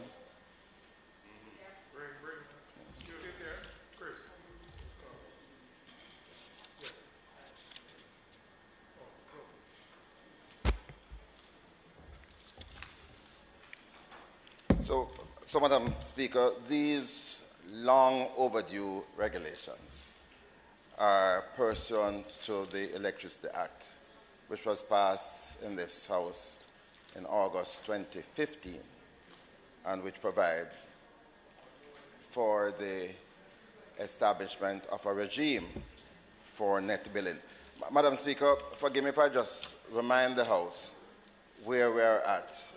And I'm going back to 2015, because it was recognized very early in the day that you couldn't achieve competition on all aspects of electricity, especially because on the distribution and transmission side, it would have been very difficult to replicate the JPSCO's infrastructure, even though the law did made provisions for the sharing of poles. But it really, in a small society like ours, we did not and we don't envisage competition on transmission and distribution. However, where we envisage competition is in relation to the generation of electricity. And the process started before me. In fact, we have been dealing with private power providers for many years as part of the unfolding of competition. In my time, we decided to take it a step further, especially because of the opportunity that has been provided by renewable energy. And so, even before the law was passed in 2015, and this law was replacing an act of parliament from the late 19th century. So it was really quite revolutionary. But even before then, we had embarked on enhancing, in furthering competition by two methods. Firstly, by facilitating the granting of license for net billing, which was to enable self-generators of electricity, both on the residential and the commercial side, to generate their own electricity and sell the excess amount to the grid, to the JPSCO grid. This was facilitated before the law. So, Minister, you might have given the appearance last week that this was innovation at its highest and revolutionary, but I should remind the House that I first granted net billing licenses from 2012, and it was based on the policy that was established then, and it was also to facilitate wheeling of electricity. Wheeling takes place where a generator, a self-generator, has various outlets, offices across the country, and so he will generate from one location and be facilitated by the grid to pass through that electric current to the other locations. And unfortunately, we have not achieved that as yet, which is a major issue that I wish to highlight in my brief presentation.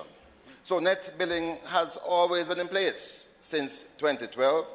It was facilitated by an interim arrangement by the OUR and the minister to enable us to move to fast-track this process. So in January 2015, I had granted up to 200 licenses for net billing. And by the time we got to April 2021, 860 licenses were granted.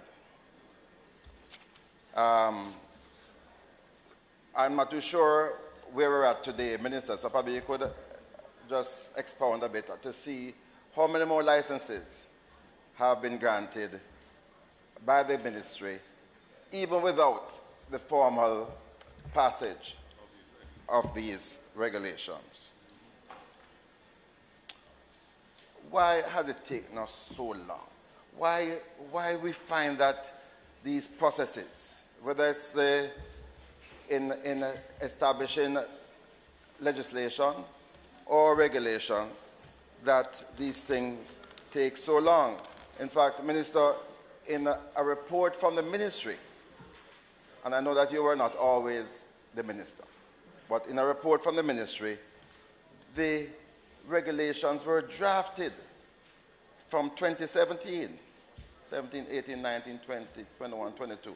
5 years ago, these regulations that we're seeing, they were drafted in 2017. The wheeling regulations, which haven't come here as yet, they were also drafted at the same time. And I can tell you, before the change of government in 2016, I had seen those drafts. Wow. The law was passed in August, and the intent was to fast-track these regulations, right? I'm not saying it's your fault, but the administration has been tardy in treating with this matter of energy. And well, one of the reasons for this, Madam Speaker, has been the fact that there has been 5 ministers and 4 permanent secretaries in the space of time. The other point I wish to make, I'm not going to try to secure your security of tenure.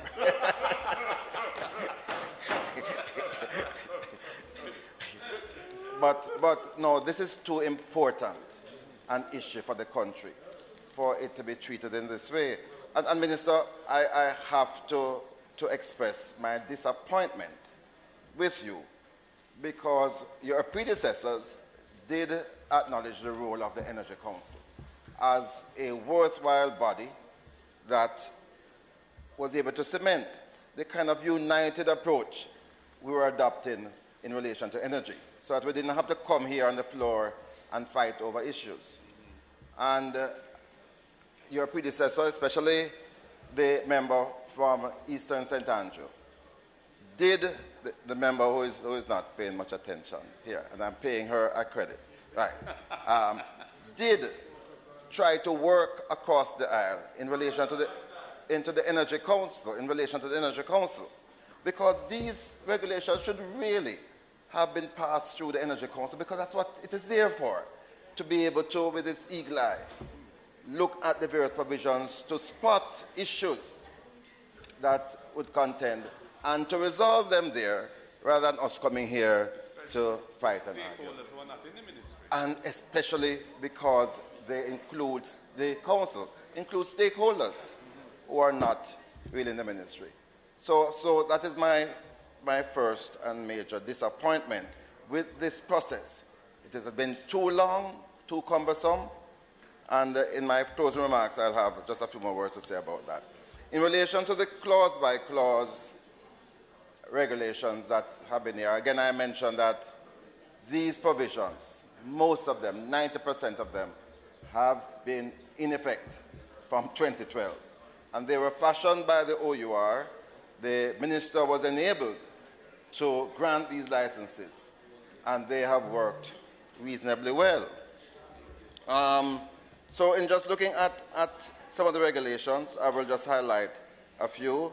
I won't go into clause 5 because the fees seem reasonable. That's the processing fees. There is a fee in relation to license, and I'm not too sure, Minister, whether or not these are annual fees, because it says it's not an awful lot of money, $1,800 per kilowatt hour, but is that a one-off fee, or is it a fee that you pay annually? That information will be important.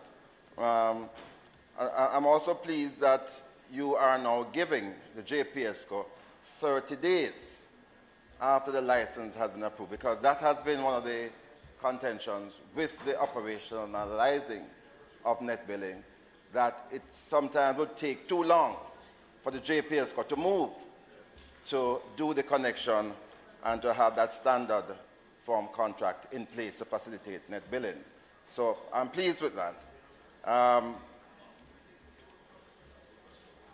And of course, there's also a requirement that the person who gets a license must start to operate the net billing facility within 12 months, or they lose it because there will be a long line of other persons who would be prepared to do so.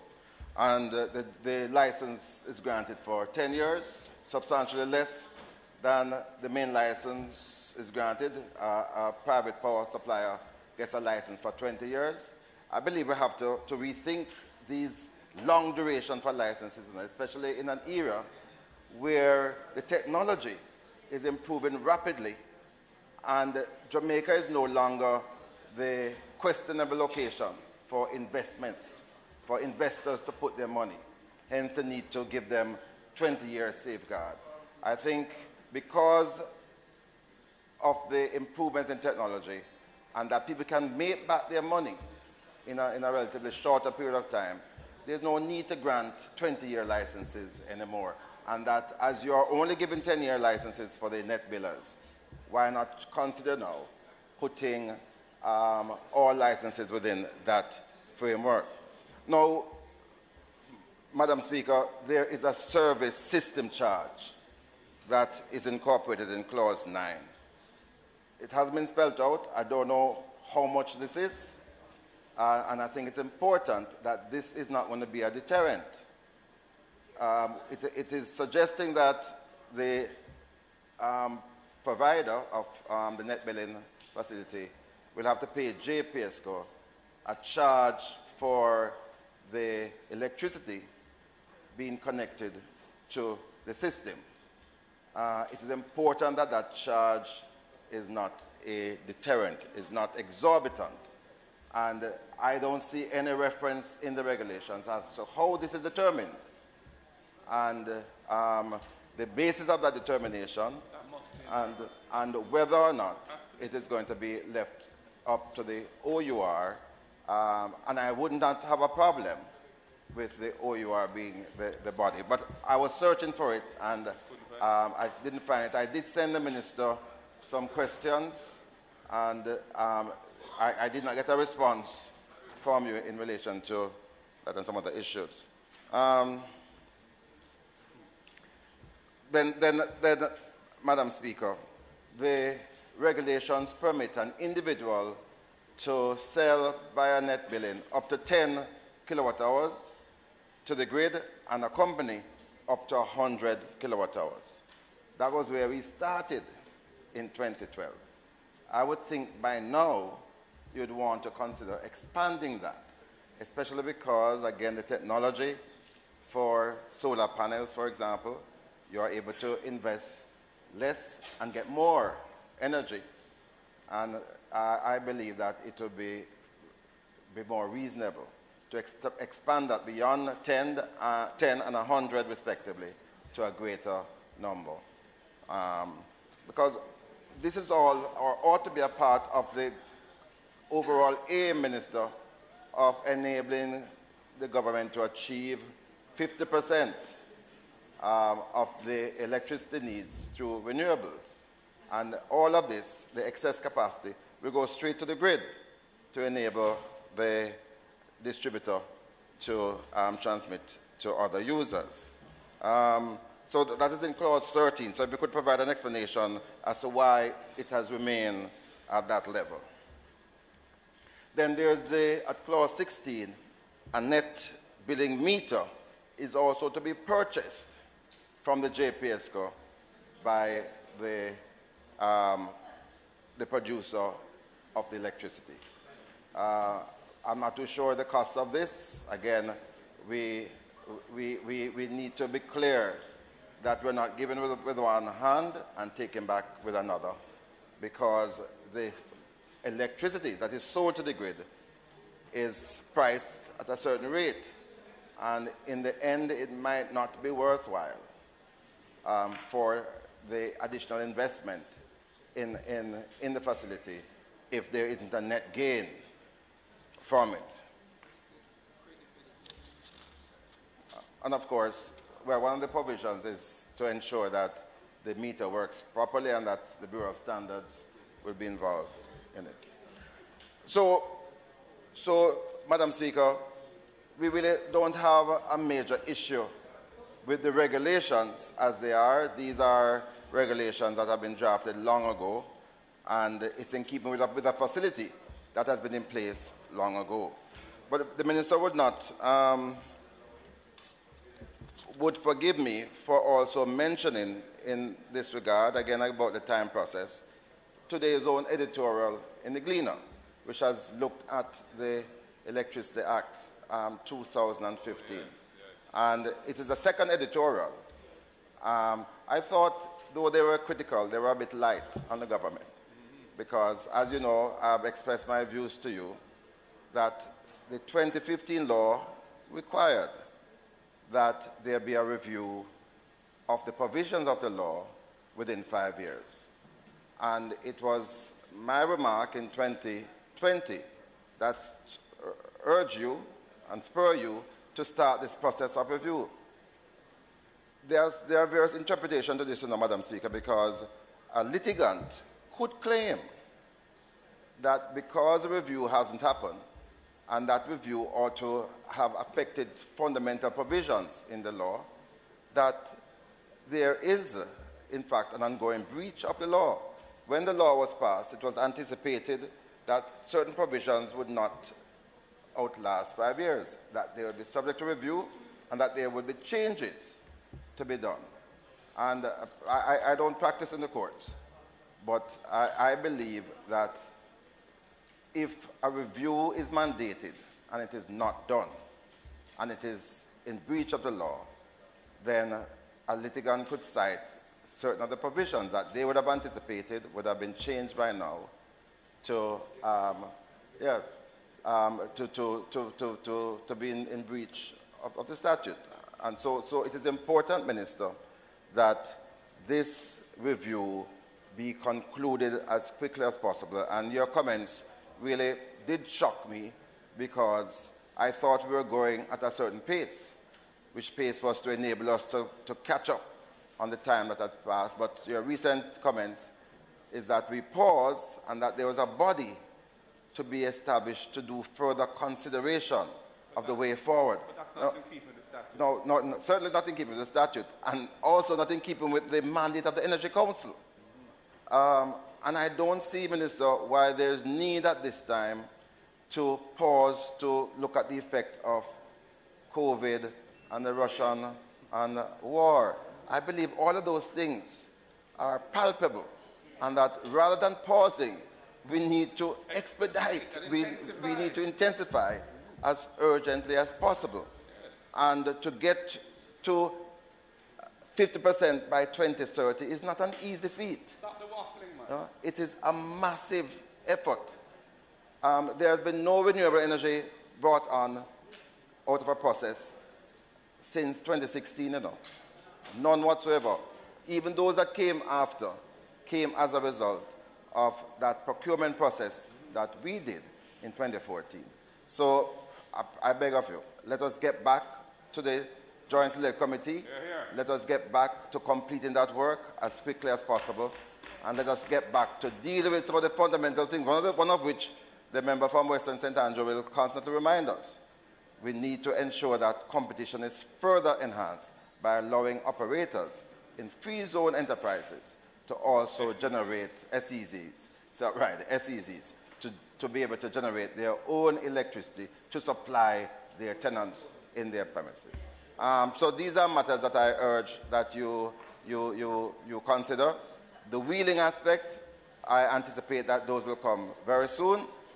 And with those comments, we do support the provisions for net billing as have been tabled. Thank you, Madam Speaker. Thank you, member from East Kingston and Port Royal, for your contribution. And to just when your leader is finished with you, let me know. Oh, okay. Thank you. So I want to thank you for your remarks. And before I go any further, I want to indicate to you that you know my usual style.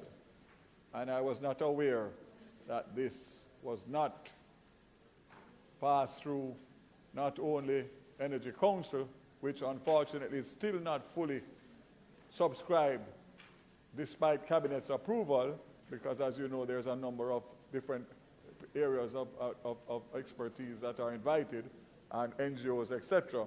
But that's still not an excuse. And I have also gotten the feedback from stakeholders that were also concerned that it was tabled without their knowledge or their input. And that's definitely not my style. So again, I will make sure that it does not happen again. However, I have been having quite a bit of change in the structure of the Energy Division in the Ministry of Personnel, etc. So it could be it could be a slip between the transition. You did raise some questions to me before, which unfortunately I wasn't able to give you the responses, but it is probably better that I give them here so that the public and the members are aware. You had asked me for the definition of a residential customer. And the regulation defines a regulation customer as a single-phase domestic user, including single-phase motors of an individual capacity of 3.73 kilowatts or less, when service is taken through one meter at a single point of entry. Further, a residential customer of the Jamaica Public Service Limited, based on the JPS's unique rate class structure, rate 10, is one who uses electricity for private household, apartments, condominium to satisfy certain needs, such as heating, example, hot water, cooling, cooking, lighting, and small appliances. And the requirements of an individual capacity of 3.73 kilowatts or less, when the total capacity is allowed up to 10 kilowatts. The response to that is a self-generator system capacity not exceeding 10 kilowatts remains for residential JPS customers only rate 10. It means that the size of the system at private residences cannot surpass 10 kilowatts. The reference to 3.73 kilowatts is specifically for the single-phase domestic user motor. The other one that you mentioned a while ago also was, what was the current system charge under Clause 9 for both residential and commercial self-generators? The current system charge under Clause 9 for both residential and commercial self-generators for up to 100 kilowatts is as follows, subject to the market conditions. Direct program, and I'll send this to you, member. Direct program cost, DPC in Jamaican dollars, which is billed monthly for the cost of the meter reading, billing, and other appropriate administrative costs to be assessed and approved by the Office of Utility Regulations on recommendations by JPS. And this is an extract from the current JPS contract. The DPC equivalent to the system charge equals $3.15 Jamaican dollars for residential and $700 for commercial. These amounts may be amended from time to time by JPS subject to OUR approval. These are the responses on the 3.73 kilowatt. And the question is the 10 kilowatts for residential customers remains unchanged. You asked about the net billing licenses, 1,023 as of June 22nd.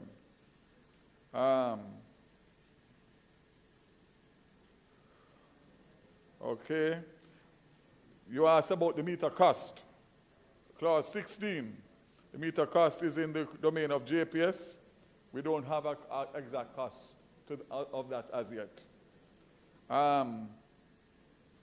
In relation to your other suggestions and the fact that we did not have dialogue before, member, I think that we can have dialogue even after today, and obviously, if necessary, make the necessary changes with amendments, because some of what you mentioned a while ago don't seem, on the face of it, to be anything untoward or too controversial.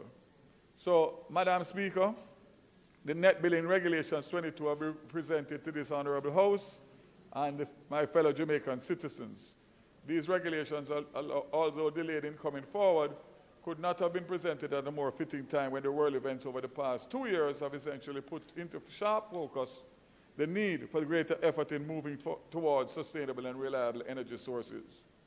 Madam Speaker, there has been a steady movement towards the development and deployment of renewable energy sources since the National Energy Policy 2019 to 2030, which established the policy framework for the transformation of Jamaica's energy sector for an over-dependence on petroleum and high customer prices. This steady progression has seen the movement of the target for renewable energy shifting from 20% to the current 50% in order to reduce our dependence on fossil fuel. Madam Speaker, in developing these regulations, the Ministry engaged in consultations in 2017-2018 with the OUR and other stakeholders. Regulations are intended to provide a legal framework for generation of electricity by self-generators, provide the parameters to ensure that the grid is not negatively affected by net billing arrangements, enable structured alignment with the integrated resource plan for distributed energy resources on the grid, facilitate energy sector investment while ensuring transparency, safety, affordability, accessibility, sustainability, continuity, reliability, and consumer protection, increase the contribution of distributed renewable energy in the energy supply mix, while allowing wide-scale participation of in the energy sector and stakeholders. In concluding, Madam Speaker, I wish to emphasize that as Jamaica considers the problems of energy supply, global warming, and our national climate goals, the passing of these regulations is critical to the government's attempt to provide opportunities for fuel diversification, development, and deployment of distributed renewable energy. In relation to your last remarks, member, in relation to concerns and the two editorials in a particular newspaper, I have taken note of it. I have a meeting with my energy division and others on the 2nd of August, which is the day after the holiday, because I'm going to use the month of August to try and make sure that when I come back in September to start the Electricity Act, the review of the Electricity Act, that I have cleared all of the concerns that have come to me and through others to make sure that we can get on with it. So again, I want to reemphasize that when I spoke at the last joint select committee meeting, it was the last until sometime in September. So I've heard suspended, I've heard all different words. This is a priority, and hopefully my discussions at the level of the Prime Minister and the Cabinet is actually going to fast-track what exists now as the timelines for the 50% renewables. And that is where we are going, but we have to do it to make sure that we do not leave anything out, because as I said in my closing remarks, this has the potential to affect generations to come. Not next year, 2 years, 5 years, 10 years. Generations. And as I said to you, at this stage, colleague, I know that everybody is in a rush, but I am a bit too old to be accused of youthful exuberance. And therefore, please, bear with me and give me the time, and I assure you that I am going to deliver, and that whenever I am judged, whenever I am judged, when I am retired and gone, I want to be judged to say that I made a policy decision that is sound and that has worked for the people of Jamaica for generations to come. So, I promise you, I respect your experience based on the length of time that you have been minister, and I would never ever overlook that. And I can assure you that we will be in touch. Thank you.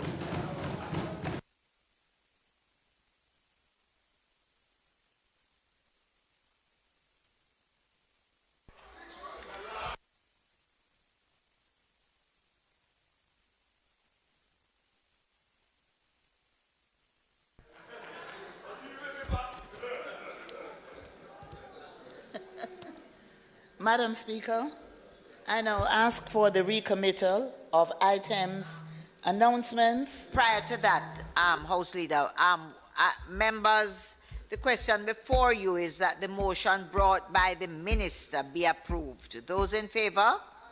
Those against? The ayes have it. That motion is approved. Right. Thank you, Madam Speaker.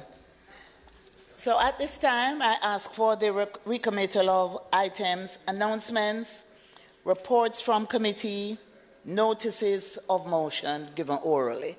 Madam Speaker. Members, the question before the House is that we have the recommittal of a number of items on the agenda. Announcements, report from committees, notices of motions given orally. Those in favor? Those against? The ayes have it. Announcements.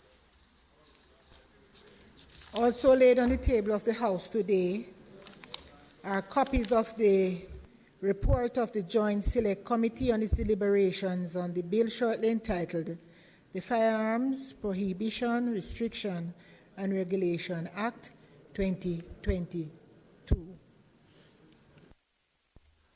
Bills brought from the Senate? No. Reports from committees? Thank you, Madam Speaker. Madam Speaker, I beg to lay on the table of the House of Representatives a copy of the report of the Joint Select Committee, the Firearms, Prohibition, Restriction and Regulation Act 2022.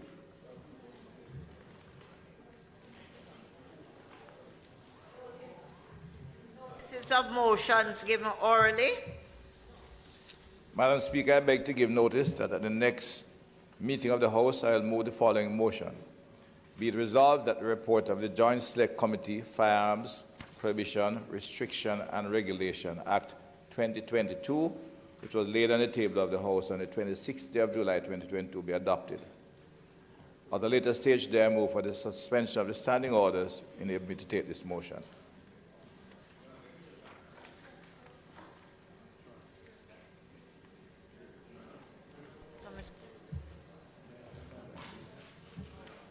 Public business.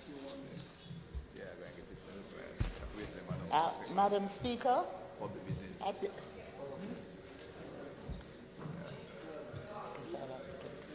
Madam Speaker, at this time, I now ask for the recommittal of statements by ministers. The question before the House is that we have a recommittal of the item statements by ministers.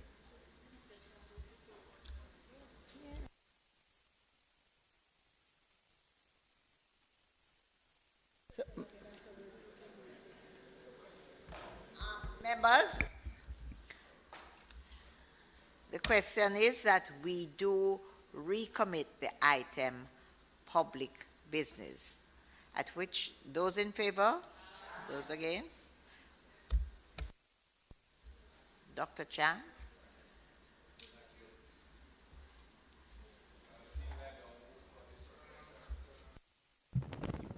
No. Madam Speaker, I now move for the suspension of standing orders, notes of which I gave earlier.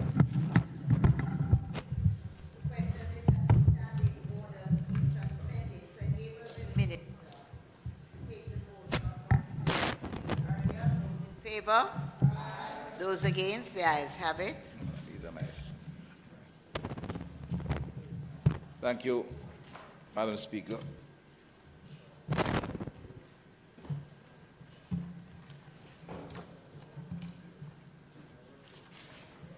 Madam Speaker, I am pleased to present the report of the Joint Select Committee that was established to review the Firearms, Prohibition, Restriction and Regulation Bill 2022. Members will recall that the Firearms Bill was tabled on February 10, 2022 and referred to a Joint Select Committee of Parliament over the course of a 5-month period. At 5 months, however, was interrupted by the budget and by the Easter break, which meant we really had 15 out of the 20 weeks to review this bill. We had 20 sittings of the committee, and Madam Speaker, given the level of import and urgency of this bill, several of those sittings were all-day meetings on sequential days, which meant we were doing a double session of Parliament on some days, so we end up the 21 sittings really meant about 26 sessions of parliamentary time. And I want to take the opportunity to commend all the members of the committee and the technical teams that were working on this bill. The process was a true demonstration of the commitment and cooperation of the committee members, and all of them went beyond the call of duty. And I want to express my appreciation, including members on the other side who really gave us good support on this bill and worked with us. They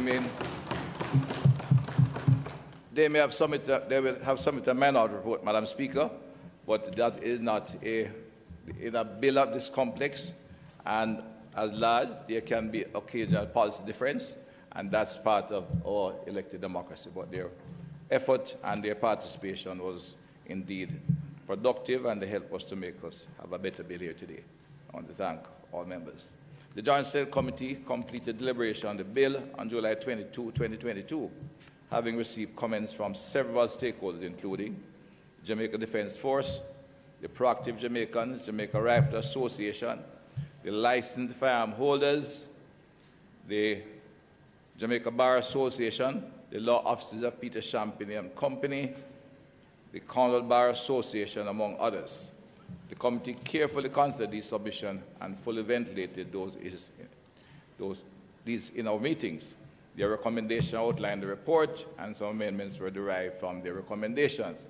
But, Mr. Speaker, the principal, or what was thought the more controversial aspect of the bill, which was the development of the prohibited firearms, the section dealing with unrestricted firearms, did not draw too much heat, except I said we have a policy difference with our colleagues. We worked on the bill, and that went through very well. It was during the discussion of the regulation of licensed firearm holders that we run into a lot of controversy. The committee received a submission from the Jamaican for Justice on Friday, July 15, 2022. Unfortunately, it was received long after the call for comments had been closed and coincided with the concluding work of the committee, as a result of which the advanced stage of the committee's proceedings, the committee was not able to deliberate on the submission. Madam Speaker, I want to pay a special commendation to the technical teams that were associated with the Ministry from the Ministry of National Security, the Ministry of Justice, the Jamaica Constabulary Force, the Firearms Licensing Authority, Institute of Forensic Science and Legal Medicine, the Office of the Parliamentary Council, the Attorney General of the Chambers, the Legal Reform Department, who were present at each of the sittings of the Joint Select Committee, and was thank the technical team from the Committee of the Clarke of the House of Parliament, Madam Speaker, who provided invaluable support to the work of your committee. Indeed, I have to mention, in extraordinary, the Committee of the Clarke of the House gave extraordinary amount of time, worked well and efficiently and competently the problem, and supported by the Parliamentary Council and the 80 chambers. As I indicated, Mr. Speaker, when doing a bill of this complexity and size and meeting sequentially in days and all day, they need the pressure on the supporting staff to keep up is tremendous. It means legal issues have to come back to the ministry. The appropriate policy clarification is done within a time frame. Get back to the Attorney General Office, who have to give her opinion in short time and very difficult and complex issues, and then get the Parliamentary Council, who, in all of this, Mr. Speaker, they were outstanding and responded quickly and were able to get this bill to the House today. It was, they all deserve, I said, Mr. Speaker, tremendous commendation for the support to your committee. Madam Speaker, the firearms are the weapons of choice for criminals and criminal organizations operating in Jamaica. It could be described as a weapon of mass destruction in this country today. These organized criminal groups seek respect by causing fear and creating terror in communities that are hostage to these criminals. As it stands, the risk of being apprehended while in possession of a legal firearm and ammunition outweighs the consequences under current legislation. The current legislative framework, that is the Firearms Act of 1967, provides no disincentives or very little disincentive for criminals and those who support their activities to hand over illegal guns or to avoid having them. The vast majority of murders in Jamaica are being committed with illegal guns, unrestricted firearms. There's a very lucrative trade in such firearms. And there are those who earn money in one aspect of criminal activity, then they buy the firearms at high price for those who have the network to bring them in from other countries, because they are not manufactured in Jamaica. And it has become not only the cause of so many homicide activity, so much homicidal activity, but also a big part of the criminal network business activity. The data shows that for the 4-year period between 2018 to 2021, some 2,700 firearms and more than 44,000 rounds of ammunition were seized by law enforcement agencies. Last year, 2021, we had 85% of the murders were committed with the use of the gun, 72% of which were attributed to gang relations, gang conflict, and at the same time, 80% of the 765 robberies involved the use of a firearm, and 1,250 shooting incidents were recorded across the island. This level of activity has been with us now for the last 20 years. It has become chronic and endemic and requires strong measures to begin to excoriate it out of the society and restore a level of public safety, especially in our challenged communities. Gang feuds and quarrels feature prominently in murders committed using illegal guns, which are being illegally trafficked into Jamaica and used to kill our citizens. Madam Speaker, the Firearms Prohibition, Restriction, Regulation Act 2022 seeks to repeal and replace the Firearms Act of 1967. We're bringing it to make it much more relevant and bring it to the current situation. It addresses the current criminal landscape in Jamaica and presents a strong response to the proliferation of illegal firearms within our jurisdiction. The bill establishes a dual regime, and that, Madam Speaker, was maybe the cause of the much delay and research to ensure we had a satisfactory bill. It distinguishes between prohibited weapons or unregulated firearms and activities connected thereto, such as illicit trafficking, diversion, manufacture, stockpiling, possession, and the firearms that are duly authorized or registered, with notable improvements for the regulation and enforcement of the firearm industry. The bill, therefore, has almost three contrasting features. They need to bring this bill in place so as to generate legislation which would provide very strong penalties to those who operate, are held in possession of, are involved in the trading, manufacturing, or stockpiling of an illegal firearm, which we are now defined as a prohibited weapon in society. It needs strong laws. We recognize us pushing the boundaries of our legal tradition, but we think it was a necessary, absolute necessary to bring this in at this time. But to do so in one bill and provide, on the other hand, not so much, not penalty, not restriction, but regulating the legal firearm holders, which is essentially a service to the recreation and commercial trade firearms. Exactly two different things completely, but yet we're dealing with one article, and it proved a particularly challenging activity in getting the legislature right.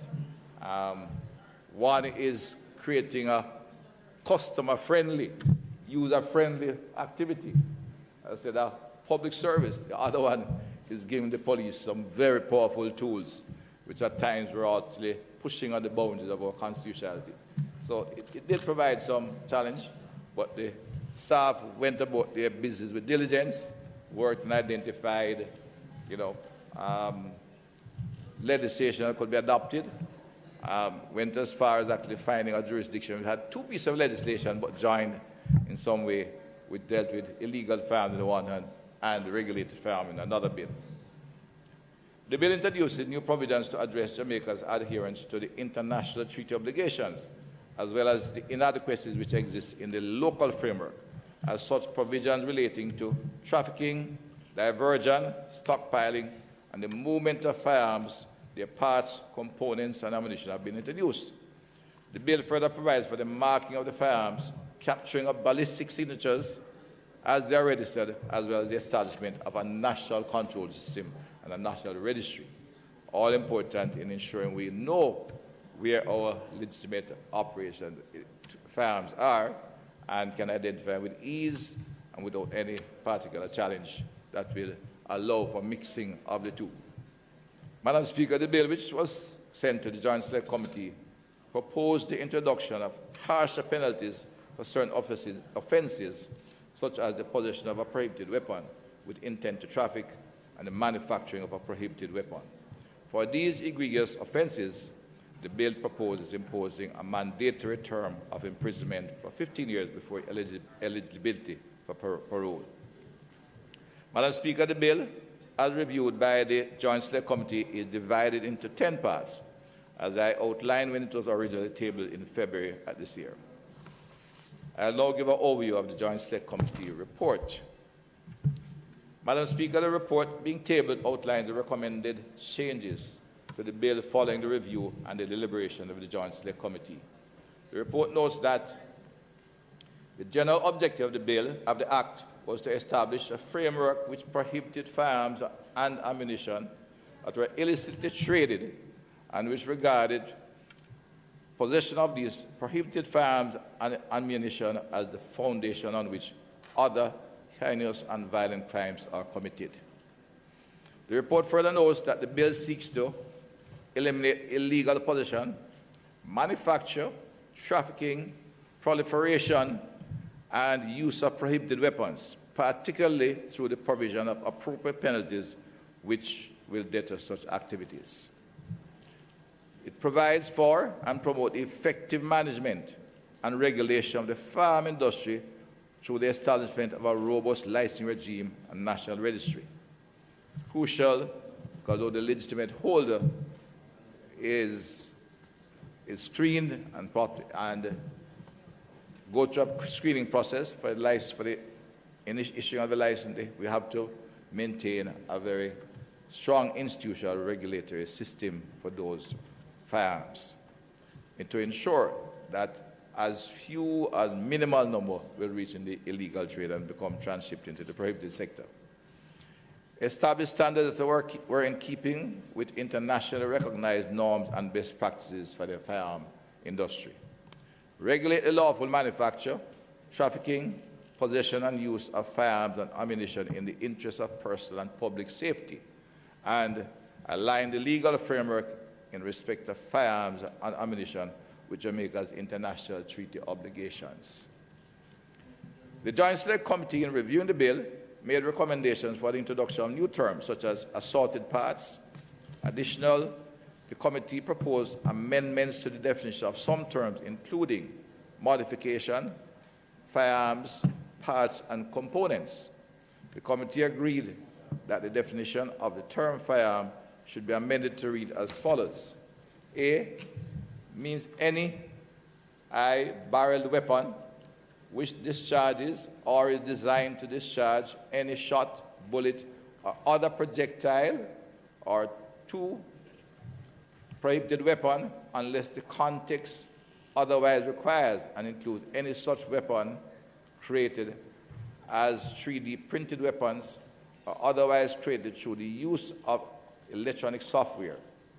B includes any parts and components of any weapon referred to in paragraph A and C, and does not include an air rifle, air gun, or air pistol of a type or caliber prescribed by the minister. And in this clause, Mr. Speaker, see, we have done some future-proofing work to ensure that 3D printed firearms come under the prohibited weapon. That's a new technology, it's evolving, and this wording had to be so structured that even if there's changing software and so forth as we proceed, that any weapon that comes through an electronic software in the virtual space and is then manufactured by any kind of machine tool is still a prohibited weapon. Because this is an area that is evolving. At the same time, too, we have looked at the sporting fraternity and responded to their calls, many calls. In fact, while they said our occupation and the great threat to the peace and safety was the illegal firearm, when we had any variation or any regulation that seemed to not necessarily impair, but appear to impair the sports shooters, we got every single sports shooter right into the committee. But indeed, we appreciate their interest, and they did make contribution, which in the end allowed us to have a better bill. Madam Speaker, in reviewing the bill, the committee made the recommendation in respect of the penalty provisions that are provided for the bill, whether in Part 2 or the 6th schedule. Indeed, you will see in the prohibited weapons section, that's Part 2, the penalty included in the clause as we proceed, which was part of the design to overcome preventing too much overlap between the legal and the illegal. Importantly, the committee deliberated on the provision of mandatory minimum sentences for the offences outlined in Part 2 of the bill, which considered especially egregious, while there was strong and varied discourse surrounding the introduction of a mandatory minimum sentence. These penalties are retained in light of the grave situation the country is in at this point in time. Indeed, the more fundamental debate was on the question of what they call the simple possession. We retained the mandatory sentence, Mr. Speaker, because for the active criminal killer, the chopper, as you know, say, at this point in time, you will very rarely find him active to be able to, the police to say, that's him, or find him, you know, engage the police quickly and effectively, and at any time, quickly and actively, so that possession is the most likely charge we have to use to find some of these members. So we have to treat it as we have done, and we feel it is important to treat simple possession as part of the very serious offense and provide them with mandatory sentences, because we can, the majority of the choppers will find them with the chopper, or at a point where they are in possession of, not usually getting the evidence where they have committed the egregious crime of killing somebody or shooting somebody, because where they operate, most times they have they institute a level of fear. It is extremely difficult, the kind of first-person affidavit required to commit them. Possession is key. Committing them for possession is key to ensure an effective piece of legislation. Madam Speaker, having differences in policy is not always a bad thing. As a matter of fact, it is a characteristic of a strong democracy, and therefore said the opposition was fulsome in their participation, and I think we work together as an excellent team at the committee level, all at this, in developing this, in reviewing this piece of legislation. However, the widespread possession and use of illegal firearms and ammunition and the low sentencing for firearm-related offences underscore the urgent need to strengthen the legislative framework. We must implement a more robust enforcement mechanism, and we have to establish penalties that are commensurate with the egregious nature of offences connected to the possession and use of unregulated, unregistered firearms. The committee proposed several amendments to Part 3 of the bill and the corresponding schedule dealing with the operation of the Firearm Licensing Authority. This was FLA. This was with a view to refine some of the provisions relating to the constitution of the board of the authority. Additionally, proposal relating to the restriction in respect of firearms and ammunition as outlined in Part 4, where discussion agreed of no significant change was made to Clause 34 to remove the penalty associated with the offense of importing a firearm which does not bear a mark. Instead, the committee agreed to amend the provision to read, a constable, custom officer, or authorized officer shall detain any firearm imported into Jamaica that does not bear the mark required under Section 29(1) or 2. So you see, Mr. Speaker, immediately we are beginning to separate the illegal from the legal, the unregulated from the regulated, in that if someone is caught in trafficking, they will be subject to serious penalties. But some importer who legally, legitimate importer who is operating, licensed, etc., bring the firearm and we find that it is not properly marked, he is not immediately subject to the kind of penalties associated with the illegal firearm. The firearm, of course, will be detained and he'll be given the opportunity to prove his innocence of court. In fact, he'll not be charged immediately.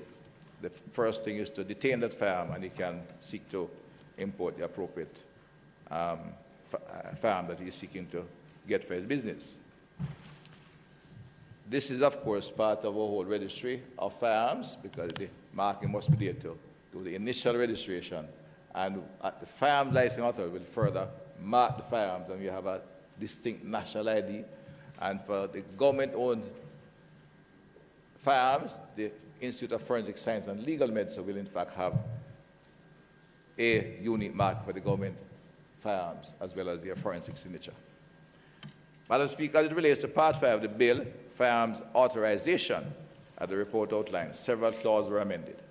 This was with a view to streamline the operation of the Firearm Licensing Authority to perform its regulatory functions and the obligations of holders of firearm authorizations.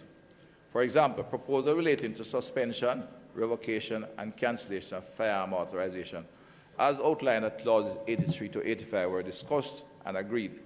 Clause 83.1 is amended to read, by notice in accordance with subsection 2, the board may, on its own motion or on a complaint made by any person, suspend for such reasonable period as the board considers appropriate, but which in any event shall not exceed 3 months, any firearm authorization granted by the board.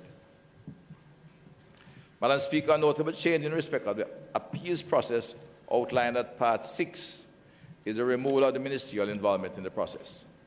The review panel established under Clause 86 shall be the final decision in respect of appeals, and by any person aggrieved by a decision of the board to grant a firearm authorization. It is important to note, however, that this does not include a firearm manufacturer's license, which will be an industry and has to get to the level of cabinet through the minister, which process for grant is outlined in Clause 60. This was so determined because the cabinet is the ultimate decision-making body when it comes to granting a firearm manufacturing license. Madam Speaker, is an area where there was the lawyers and distinguished lawyers from both sides and in the House and outside the House was indicated that the minister should retain some level of discretion with, of course, rigid guidelines. But I must confess I am not unhappy with the removal of this privilege. My desk, the biggest file on my desk is a file of appeals by all and sundry seeking the minister to intervene and grant them a license or get them a license. It's a very demanding and tedious process. And I said, we have seen from the history that it can cause a number of problems, and naturally so. It is, of course, I said, the principle that in any regulatory atmosphere, especially in democracy, the minister should retain some level of discretion. But the fact is, the firearms are a very sensitive item, and we are introducing a very important bill, and they still have the right to, in fact, appeal to the judicial system if the Firearms Review Committee turns them down. Recommendations for amendment to Part 7 of the bill, which deals with the National Firearms Registry, included the expansion of Clause 89, functions of the registrar. Madam Speaker, given the global space within which we operate and our issues with transnational organized crime, it is considered especially important for the registrar to be able to share information with a foreign law enforcement agency. This is outlined at Clause 89.6, which reads, subject to the provision of this section, the registrar may, with the approval of the minister, enter into a memorandum of understanding or other agreement or arrangement with a foreign law enforcement agency regarding the exchange of information relevant to the investigation or prosecution of any offense involving any prohibited weapon, firearm, or ammunition. And this particular clause and the entire section of 89 and 88 took us some time to ensure we were able to satisfy our constitutional requirement of privacy, but still have allowed to have the arrangements with international law enforcement agencies to deal with the illegal trafficking of firearms. Very important, but also very instructive in how it was the legal team took us through this process. Madam Speaker, a foreign law enforcement agency would be any entity or association of entities so prescribed for the purpose of this Act, having under the laws of any territory, investigative or prosecutorial functions in relation to criminal offenses involving firearms, ammunition, or prohibited weapons. 2, licensing or registration functions in relation to firearms, ammunition, or prohibited weapons. 21, I wish to highlight some of the new provisions that have been introduced in Part 9 of the bill pursuant to the discussion of the committee. Outlining Clause 97 is a fixed penalty regime. This is to allow for the imposition of administrative fines on any holder of a firearm authorization for the administrative type breaches. This proposal is akin to provision within Section 130 of the Banking Services Act 2014. This will allow licensees the opportunity to discharge any liability to conviction of specified offences by payment of a fixed penalty. It is expected that such administrative type sanction would apply to Clause 77(2), failure to display notice as required, and Clause 78, contravention of terms and conditions, or any other offence which a minister may prescribe. Failure to pay the fixed penalty within a specified period will result in the prosecution of the offence. These fixed penalties will be outlined in the regulations. Madam Speaker, I pause again. Mr. Speaker, when the first gun quota act was passed, some will recall that a gentleman who failed to license his firearm was accosted by the police. And of course, he was in the possession of a legal firearm. He had that license for a year. And he was, in fact, given the mandatory minimum at the time. That's the kind of thing we're seeking to avoid. I think we have been able to come up with a bill that does that quite effectively, separating the regulatory side from the illegal and prohibited side.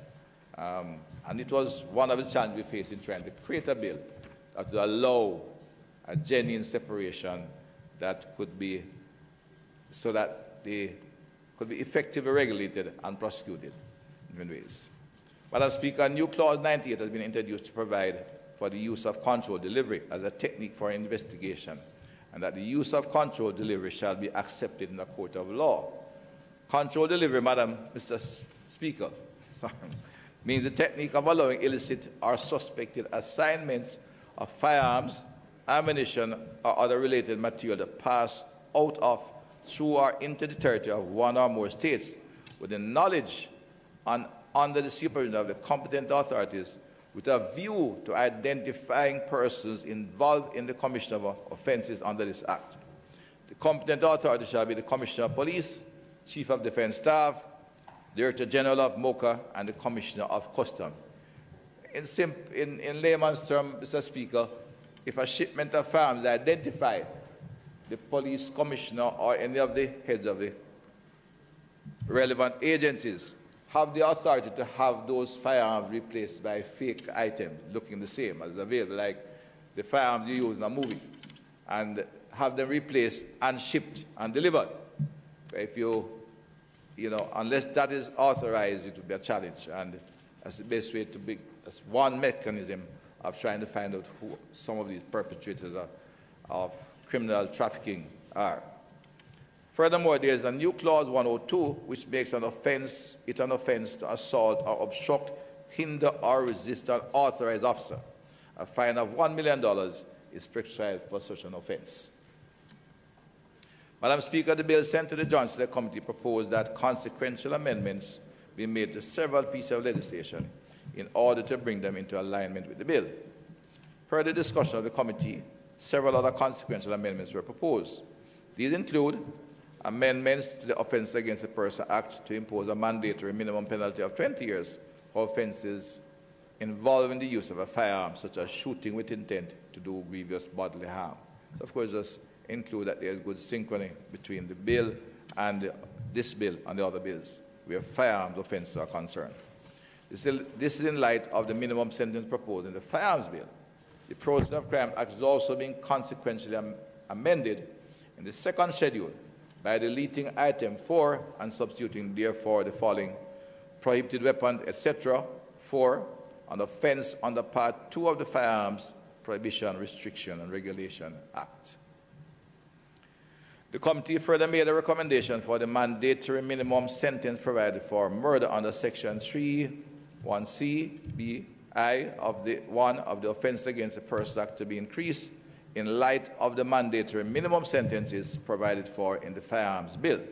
Section 3(1)(c) and (b), (I) does not relate specifically to only to firearms, but has wider applicability.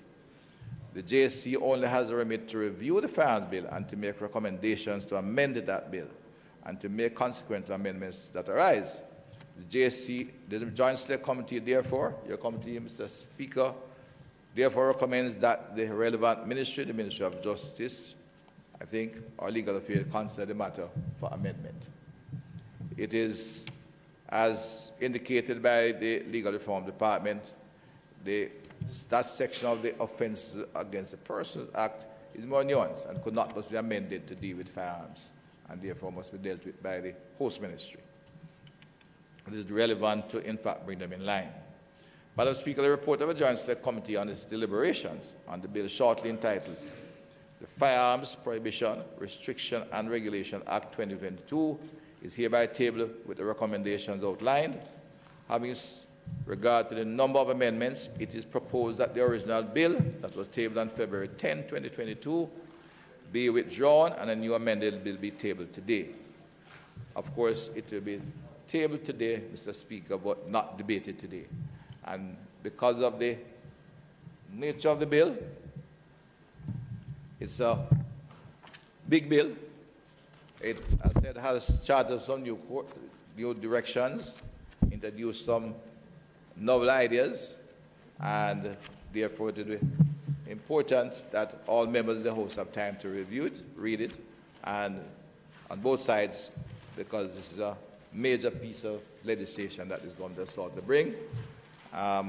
Much time was spent in getting to where we are today, and I said I have commended the teams who have brought us there, but it is still important that members of the House examine this bill in detail, and we seek to bring it to the House back in the opening of a new session to take it through all the stages.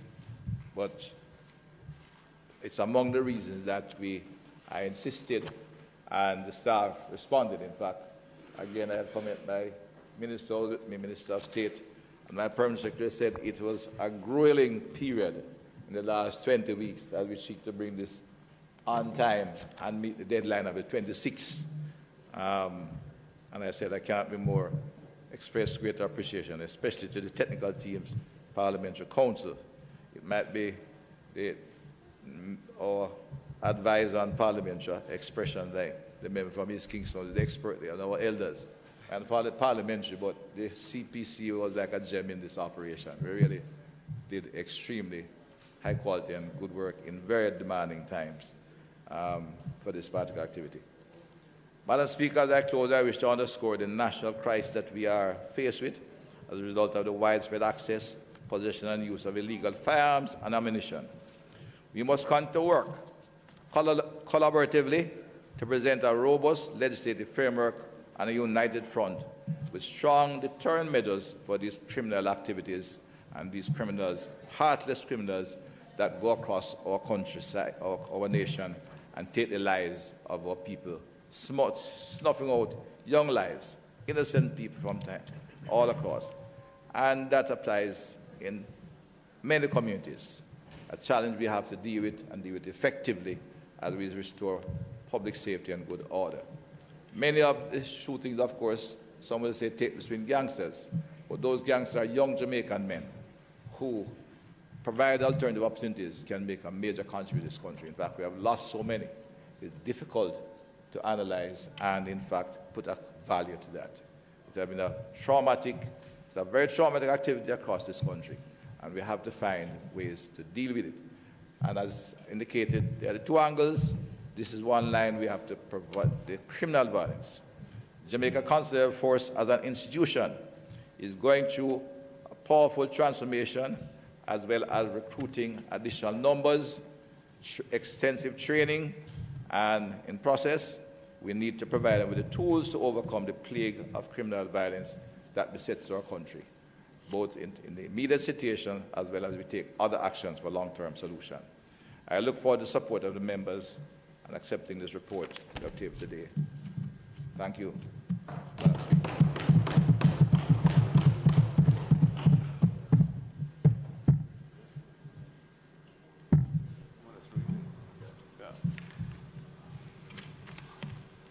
Madam Speaker, I think it may be just appropriate for me to contribute to the debate on the report just by reading the minority report, which is very short. It's just 2 pages long. None of the members who are party to that report are in the chamber right now. The opposition members of your committee support the objectives of the government in creating a regime that inter alia, A, targets prohibited firearms and the activities connected thereto, and B, makes a clear separation between illicit activities and creating a robust licensing regime for the effective management and regulation of the firearm industry. The opposition members of your committee acknowledge the considerable work which has been done to achieve the objectives of the legislation. The opposition members of your committee are, however, not in accord with the mandatory sentencing, which is a feature of the bill. The opposition members of your committee are of the view that mandatory sentencing removes the discretion of a judge to consider mitigating aspects of the sentencing. A first offender with a previously unblemished record is treated the same as a person of unsavory reputation. Further, there is no credible evidence that mandatory sentencing is a deterrent to the commission of an offense. The opposition members of your committee share the view that the judicial function includes tailoring the punishment to fit the crime. For example, the mandatory sentence of 15 years for possession of a prohibited weapon is predicated, and by the way, it is not a mandatory sentence of 15 years. It's a mandatory sentence of life imprisonment with no possibility of parole until you've served 15 years, and parole is discretionary. But the point continues. For example, the treatment of possession of a prohibited weapon is predicated on the view that the possession of a prohibited weapon is the foundation on which other heinous or violent crimes are committed. This clause fails to acknowledge the realities that in some communities, persons might have no choice but to conceal a weapon at the dictates of another person. It is the view of the opposition members of your committee that in such a case, where it is not demonstrated that the weapon would be used in furtherance of a criminal purpose, a judge should have a discretion in relation to the sentence to be imposed. The concern that sentences being imposed by the court are not of sufficient weight is no longer valid, as the prosecution has been given the right to appeal sentences by virtue of the Judicature Appellate Jurisdiction Amendment Act 2021 and the Judicature Parish Court Amendment Act 2021. Your committee is missing an opportunity to legislate in a manner which would meet its objective without causing an injustice. As a parliament and country, we must always be careful not to pander to extremism in a justifiable search for urgent solutions. Rather, we must at all times seek balance, informed by lessons of our experiences as a country. That is the minority report, Madam Speaker. Obviously, the report involves the withdrawal of the original bill and the appending of a new replacement bill to it, which will be debated on a subsequent occasion. Having just had a very cursory glance at it, I have a couple of questions for you off the air, which I will share with you afterwards. But it's obviously a major piece of work, and I commend the Minister for his commitment to having it done. I remember he had anticipated we'd have been finished by April. I told him that wasn't likely, but nevertheless, it was an ambitious target, and they finished their work by July. So that is an achievement. And although we have some concerns about that aspect of the legislation, which the minority report speaks to, overall, we think it's an important step to have brought it this far, and we hope that when it is eventually passed into law, it will have a positive impact on the use of firearms in the country by reducing the number of murders and injuries caused by illegal firearms, which is, of course, the most serious problem facing our country at this time from the perspective of national security. Thank you, Madam Speaker.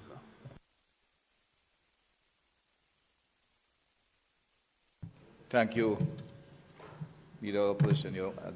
As I said, your members did participate fully in this. And I think for everyone in the committee, it was in this piece of legislation, we learned the instructive for those who are not legally minded, but some of our young lawyers, especially our first-term MPs. I think we don't mention, veering too far, someone like MP from Central Kingston who came to almost every meeting, spent time as a first-term MP, members of the Senate, on both sides who were hopping into court, coming out and joining us to get a quorum, and then hopping out of court to participate and make their contribution, getting back in court and coming in and following through. It was really, and the committee, your committee members, Madam Speaker, worked well at this, and I said we commend them all.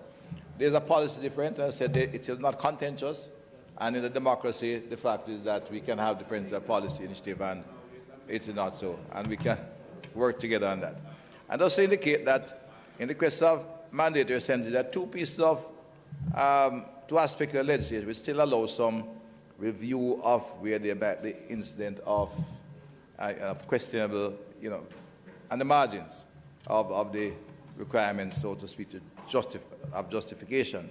There's, of course, the possibility of a judge issuing a certificate, which I think is used to appeal the sentence and is accepted under the, I think, the Criminal Justice Administration Act, right, which came into your time, is still there.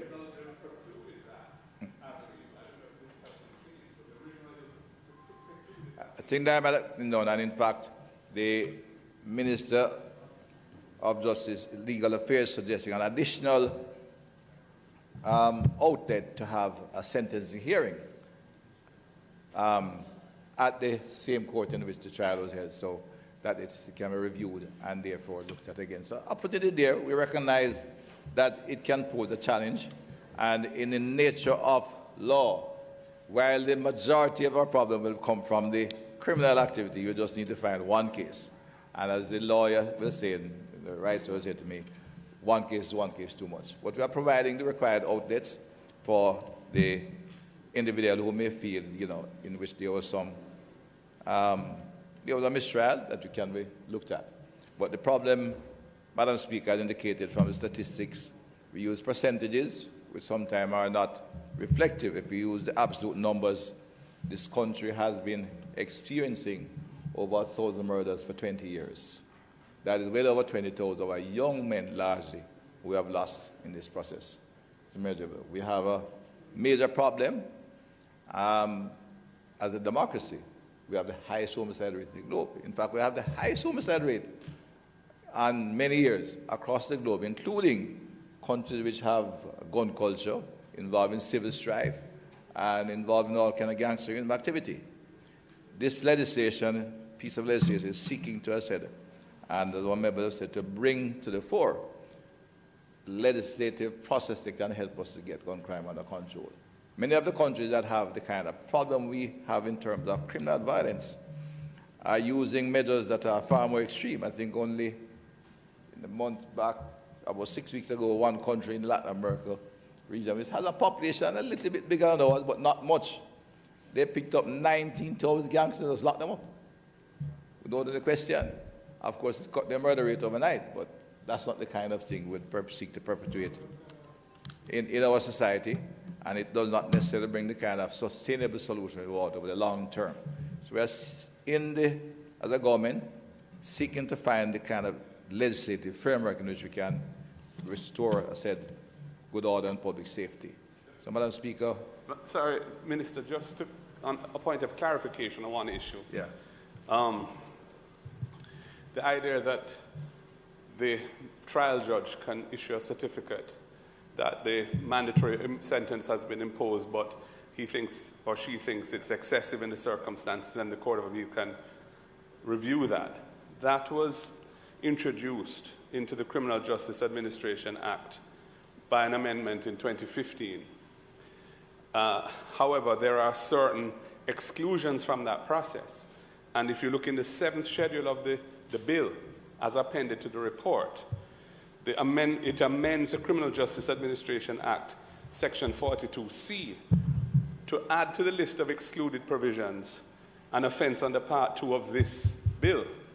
So it means that when you are sentenced under this bill, Part 2 for an offense under Part 2, which is all the firearms offenses or prohibited weapons offenses, you will not, that procedure of issuing a certificate and then the Court of Appeal being able to review it will not be applicable.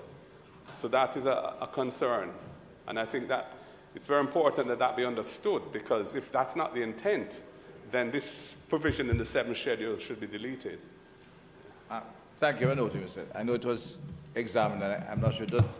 Although I mentioned both items might have been one or the other, I think the legal minds were advised that we go for the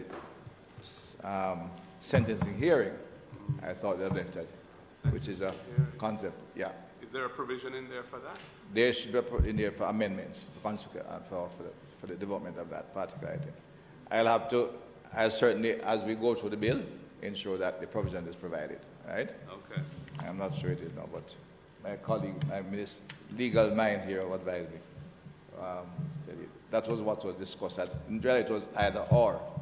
And it seems that the decision was that we should have the sentence hearing, which is felt is done in the same court with the judge, with the easier way of doing it. Yeah. So we'll make sure that that is in place. But none of us, I think all members of the committee, including this side, nobody wants to lock up anybody who is innocent for life. But I said we have to ensure we get a robust bill. So, Madam Speaker, I now seek the approval of the report of the Joint Select Committee by members. Members, the question before the House is that the report be approved. Those in favor? Those against? The ayes have it.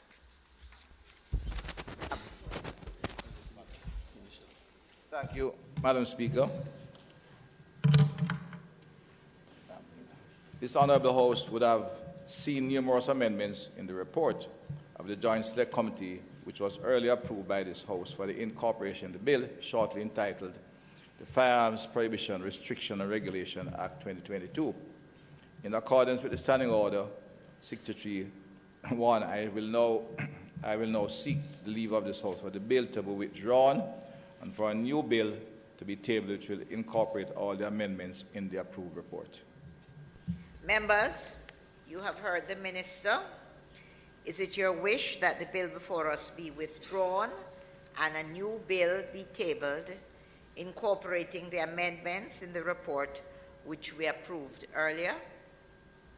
Those in favor? Those against? The ayes have it. Minister, the bill is withdrawn. Thank you. Bill is withdrawn. I now ask for the recommittal of the item. Notes the motion given orally.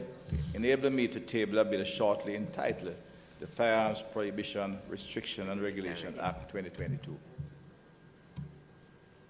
Members, the question before the House is that the item on the agenda, notices of motion given orally, be recommitted. Those in favor? Those against? The ayes have it. Again, thank you, Madam Speaker, and to my colleagues. So notices of motion given orally. You can go ahead, Dr. Chan. Madam Speaker, I beg to give notice that at the next meeting of the House, I will move to introduce and have read a first time a bill shortly entitled the Firearms Prohibition, Restriction and Regulation Act 2022. Thank you. Leader. Speaker, the Minister of Sports, having previously asked for a recommittal of the statement by ministers and that being approved by Parliament, it is now my honor to ask you, Madam Speaker, to invite the Minister to make her statement. Minister, the Honourable Olivia Grange.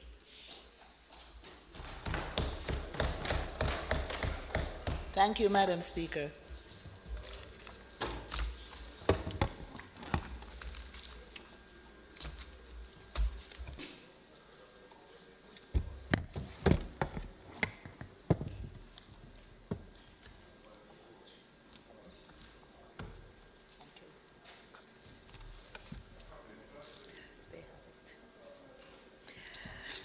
Madam Speaker?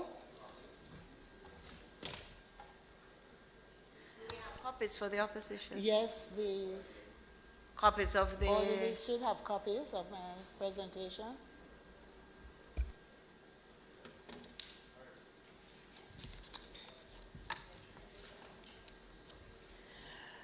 Madam Speaker, I wish to update the House and the nation on plans for the main celebration period of the Diamond Jubilee, which runs from tomorrow, July 27, until Independence Day. It is our tradition to have a significant commemoration of our independence milestone every 5 years. The purpose of these 5 yearly commemorations is twofold. On one hand, we reflect and do a report card on our progress as a country. We see to what extent our goals were met, and on the other hand, we use our celebration to set goals for the next 5 years while finding opportunities to engage and motivate our people towards achieving our national objectives. So the celebration of the Diamond Jubilee, the celebration of our 60th anniversary of independence, is time to reflect, Madam Speaker. It's a time to redouble our efforts towards making Jamaica land we love a country of peace, harmony, equality, justice, liberty, and prosperity. But it is also, Madam Speaker, a time to celebrate. Our journey hasn't been perfect. There are still many things to get right, but there is much that we have in Jamaica to celebrate.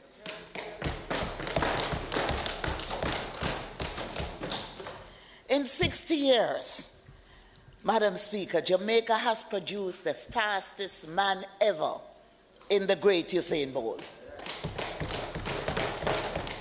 And at regular intervals, Madam Speaker, we produce the fastest woman alive on a regular basis. So we churn them out, Madam Speaker. So if it's not Elaine Thompson-Hero, it's Sharika, who has astounded the world with her performance at the Games just recently.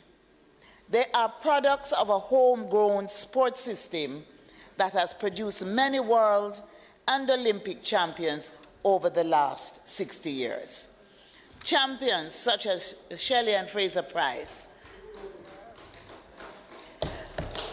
Asafa Powell, Veronica Campbell-Brown, Hansa Parchment, Sharika Jackson, Johan Blake, and I could go on and on, Dion Hemmings, on and on, Madam Speaker. That's only a handful of the outstanding track athletes that Jamaica has produced since 1962. There are also many others in other disciplines, such as the reggae girls who have qualified back-to-back for the World Cup, and the reggae boys in football, who have done well on occasions, and who I know will do well again. The Sunshine Girls in netball, let's give them a big round of applause. Our outstanding cricketers, including Chris Gale, Courtney Walsh, Michael Holding, Stephanie Taylor, and many others. We have produced outstanding boxers, including Bunny Grant, independent Jamaica's first sport champion. There is hardly a sport, Madam Speaker, and Michael McCallum.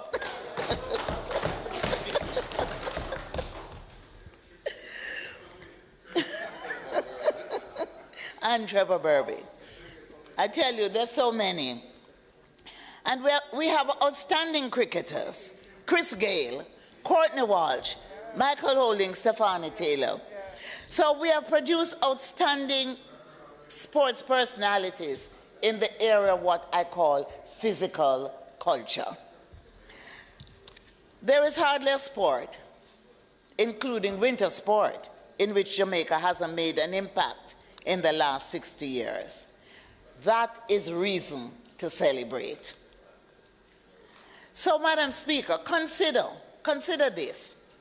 More than 1,700 athletes from 179 countries competed at the World Athletics Championships in Oregon, USA recently. Jamaica finished third on the medal table with 2 gold, 7 silver, and 1 bronze. Only the host country, the United States, and Ethiopia finished ahead of us. I use this opportunity, Madam Speaker, to congratulate every single member of our team that competed at Oregon. And it wasn't the smoothest of journeys for some of them. We are naturally delighted and happy for those that medaled, but I'm extremely proud of the effort that every member of our team gave in the process. Several of them recorded personal best, season's best, or national record. And they are all among the best in the world by virtue of qualifying to compete at the World Games. When you place 4th, or 5th, or 6th, or 7th, you are the number 4, the number 5, the number 6, the number 7 in the world. And that means something, Madam Speaker. So I'm asking my colleagues, Madam Speaker, to just put your hands together and applaud our athletes. In culture, science, and the arts, the name Jamaica has become a big deal in the last 60 years, thanks to our singers, our songwriters, our producers, our musicians, our studio and sound engineers, our writers, our fashion designers, our filmmakers, our actors of television, film, and stage, and I could go on and on and on. Because of people's excellence, Jamaica has developed one of the best nation brands in the world. The world is in love with Jamaica, Madam Speaker. The world is in love with the way we walk, with the way we talk, the way we bossy and show off, our swag, and even sometimes our colorful words. We are Jamaicans, and we come from great people. And greatness is within us, Madam Speaker. We have great things to do, and that is why, for the Diamond Jubilee, we have set ourselves the mission of reigniting the nation for greatness. Madam Speaker, it has been a long road, a hard road, and in spite of many challenges, we have remained a resilient people. But some of us have lost a bit of our faith, a bit of our courage, and a bit of our dedication towards building back. And at times, they only see the negative. But especially during this period, Madam Speaker, this government aims to use the achievements of our compatriots to inspire the rest of us to achieve the greatness that is within us. So let us reignite the passion, reignite the creativity, and the indomitable spirit of the Jamaican people to renew faith, courage, and dedication. And that is what we call on all Jamaicans to do at this time. So even though we put much of the focus of the Diamond Jubilee on building up our country's infrastructure for this and future generations, we have a lot to celebrate, and we will celebrate. So, Madam Speaker, here's a schedule of activities, of celebratory activities, starting tomorrow with the Governor General's Independence Reception at King's House, which will bring diplomats here in Jamaica, leaders of industry, and some of our political representatives and civil society leaders to a reception which is being hosted by the Governor General. And at that reception, there will be performances that will include Della Manley, Dwight Richards, and Ken Booth. But it's not only a reception and entertainment. There will be an exhibition curated by the Institute of Jamaica, dubbed Birth of a Nation, Jamaica in 1962. On Thursday, we will have the finals of the Jamaica Festival Song Competition at the National Indoor Sports Complex. And Madam Speaker, the last time I spoke on the plans for festival, I had indicated that the festival song, because we could not find the kind of entries that were important, I said that we would not have the competition. But Madam Speaker, Jamaicans love controversy. And it became a controversial matter. And I'm telling you, we couldn't ask for better promotion. In 1 week, we got more entries when we reopened the competition than we had for the over 7 months that we were promoting and asking for entries. And we now have 10 good songs that are being played, and I'm sure everyone here, you have heard the songs, and I will send out to you, I'll make available to you CD copies of the 10 songs, so you can play them at your own convenience. And also send them digitally. I will do vinyl specially for you, Minister Mackenzie. I promise you that one. Right. So, over the few weeks, members have had the opportunity to vote for their favorite song, and you can vote on the digital platform through Lime or Digicel, and you can also vote on the Reggae Jamaica app. And the finals, at the finals, the winning song or the winning finalist, the winner of the festival song, will be selected from the tally of the votes and also the judges' input. Members of the public have also been voting for their favorite gospel star. So not only we do the secular, but we also treat with gospel.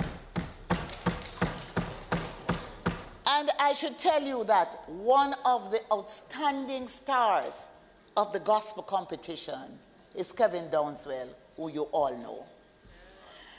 So we'll have the finale on Saturday, July 30, from the studios of the Creative Production and Training Center beginning at 8 p.m.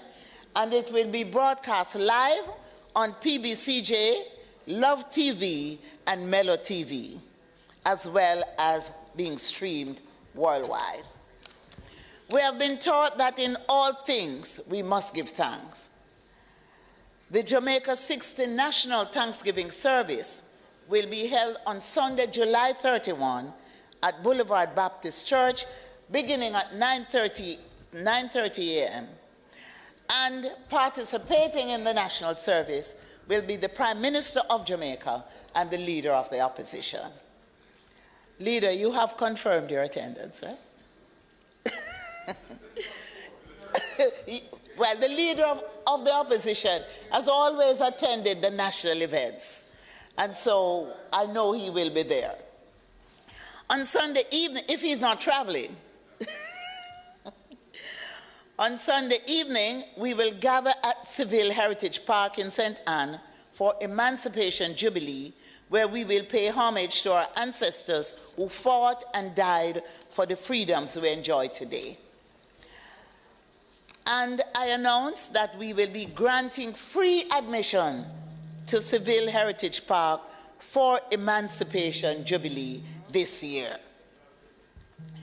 I also want to indicate that we will unveil a plaque in honor of Minion Phillips, the late Minion Phillips, the mother of Michael Phillips, a member of parliament, one of our colleague member of parliament here. And she played a critical role in the return of the remains of two enslaved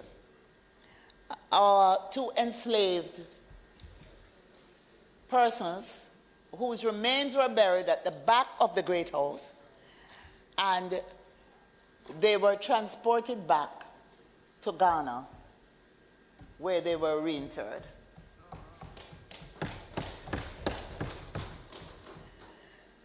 Among the performers for the Emancipation Jubilee, Freddie McGregor, Marcia Griffiths, West Rock, Sister Pat, and a number of other outstanding Jamaican performers. And we will also have our cultural groups, the Morant Bay Kumina Group, the Charlestown Maroons, and the Islington Cultural Group. I have invitation and tickets here for members of parliament who wish to attend. I can provide you with tickets, I have them right here, for your constituents to attend as well. So I have VVIP tickets as well as general admission tickets, and they're available for you. At 10 o'clock on Emancipation Day, we welcome back the Independence Float and Street Parade. The last time was in 2018. The Float and Street Parade will start at the Randy Williams Entertainment Center on Hope Road, goes to Halfway Tree, then to Oxford Road, then to Tom Redcombe, and end up in the National Stadium car park. The Float and Street Parade will include a number of our Jamaican sound systems, including Stone Love, Renaissance, and Rough Cut. We will have 8 exciting floats, 7 music trucks, 7 costume groups, effigies, John Canoe, youth groups, over 1,000 participants. And in fact, we will have the JCF participating as well, and the JDF. So what we're going to have is the JDF having 2 wreckers in the parade, and they will be displaying some of the interesting features of the JDF. And as well, the Jamaica Constabulary Force, they have 2 trucks in the parade. One that will be showcasing the present musical structure of the Constabulary Band, featuring its most current members, as well as a truck that will highlight the Community Safety and Security Program, which the Ministry of National Security promotes. So, moving on, we will also have classic cars and bikers. Really exciting, and I think the whole family should be brought out to view this. We're asking people to come out early. It's been a long time since we have been able to have an independence float and street parade. I'm really looking forward to this, and I want to especially thank the Prime Minister for insisting on us doing the float and street parade, and the Minister of Finance for finding the additional funds so we could do so. We'll also be crowning on Emancipation Day the Jamaica Festival Queen in the Independence Village. Now, the Independence Village will open from 3 o'clock every day with a variety of activities, including a special event that we call Old School Dance Hall on August 2. And I know that there's a particular gentleman on the other side who like old school dance events, and who is having his own event at Bournemouth, right, on the 7th. So this event will pay tribute to some of the veterans of our music: Josie Wales, Admiral Bailey, Peter Metro, Borough Banton, Junior Cat, Lone Ranger, Major Mackerel, Danny Dredd, and of course, Ricky Trooper. On August 3, we will host the ever-exciting Merry-Go-Round, which is a potpourri of performances from the best of the festival performing arts competition. On August 4, we will have Jamaica Praise, which is a major gospel concert featuring Rhoda Isabella, Grace Trillers, LaToya Hamilton, and Kukudu, Kevin Downswell, Carlene Davis, and more. On August 5, the eve of Independence Day, we will have a watch night.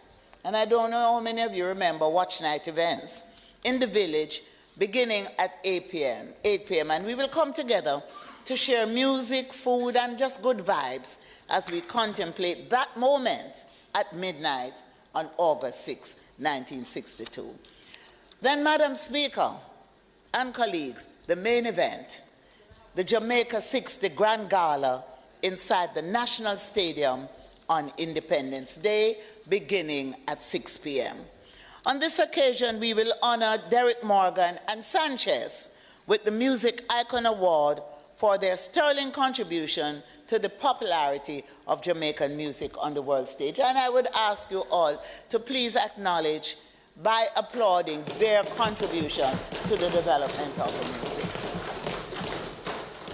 The Grand Gala will feature exciting formation performances by young people from communities in Kingston, St. Andrew, and St. Catherine, some of whom have never been to the National Stadium before. In total, we will have more than 2,500 performers and crew at the Grand Gala this year, and take it from me, it's going to be grand.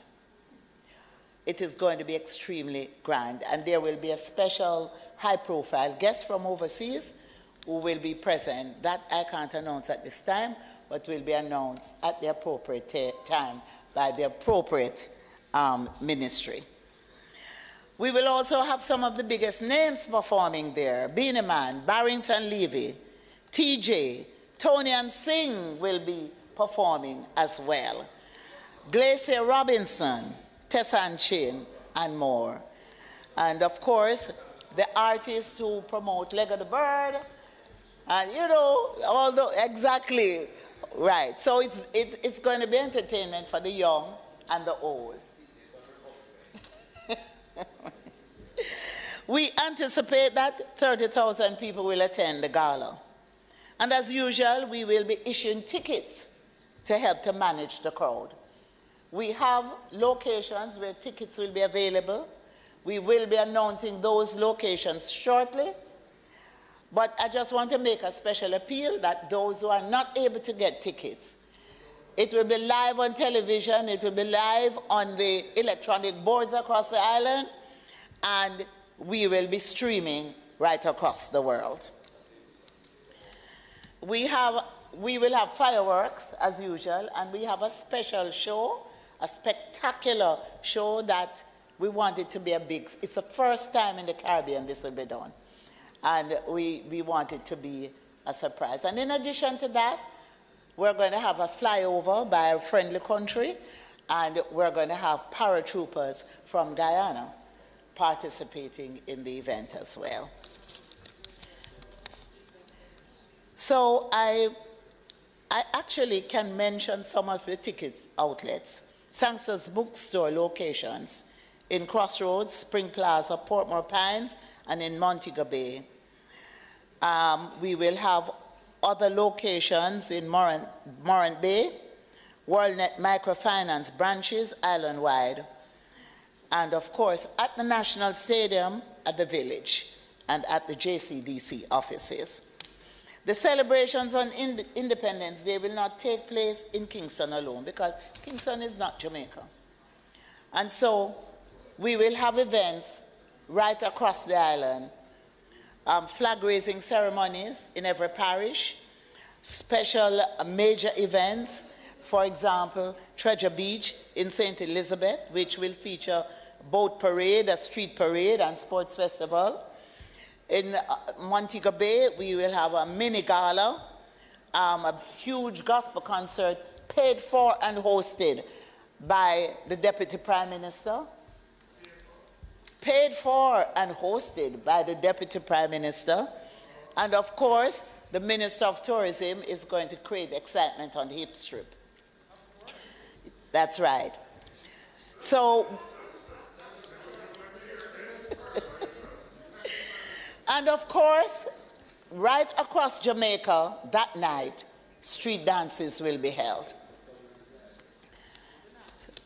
Of course, the Western Gala, the mini gala in Montego Bay will be held on the 7th. So it's not competing with the gala in Kingston on the 6th, but they will have their own space and their own time on August 7.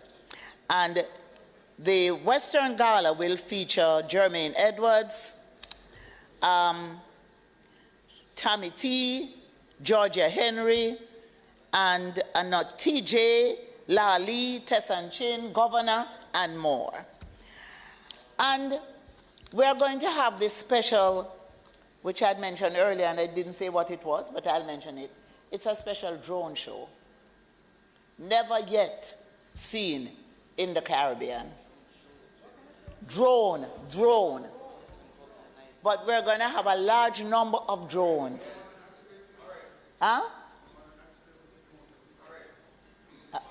First, a spectacular drone show.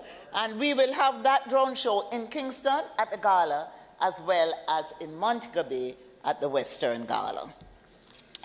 So, Madam Speaker, I want to thank the team who have been working around the clock to ensure that our Diamond Jubilee will be a success. It's not perfect. It's not everything that I was hoping for, but within the limitations of our resources. As they say, Jamaicans love to take them and make fashion, and we have done so. And I'm inviting all my colleagues to make themselves available to participate. We have made arrangements for you. Just please indicate what you would like to attend, what participation you want, and also indicate events that you are planning in your constituency. And just to say that as we celebrate our Diamond Jubilee and we reignite our nation for greatness, we also want to reignite our nation for togetherness. Thank you, Madam Speaker, and God bless you all. Madam Speaker, the opposition joins the government first in commending and congratulating our athletes who did so well at the World Championships. And forgive me if I just mention a few, because I do believe it's worth highlighting. Shelley and Fraser Price at 35 as a mother and being world champion is outstanding. Sharika Jackson's 21:45 is the second fastest time ever run in the history of the 200. We have a national record with Brittany Anderson in the 100 hurdles. And I want to encourage Jamaicans. We were disappointed with a couple of the events. Please, let us not berate our athletes and let's maintain perspective. You know, coming third with 10 medals, you have some countries that don't medal at all. We were disappointed in the 4x1 women not to get the gold. But again, let's maintain perspective. We have done fantastically well. Let's support the athletes, not just when they get to that stage, but importantly, as they develop as athletes here. We have demonstrated that we have the capacity, not just with the athletes, but with our coaches and a system which is the envy of the entire world. True. And we have a lot to be proud of.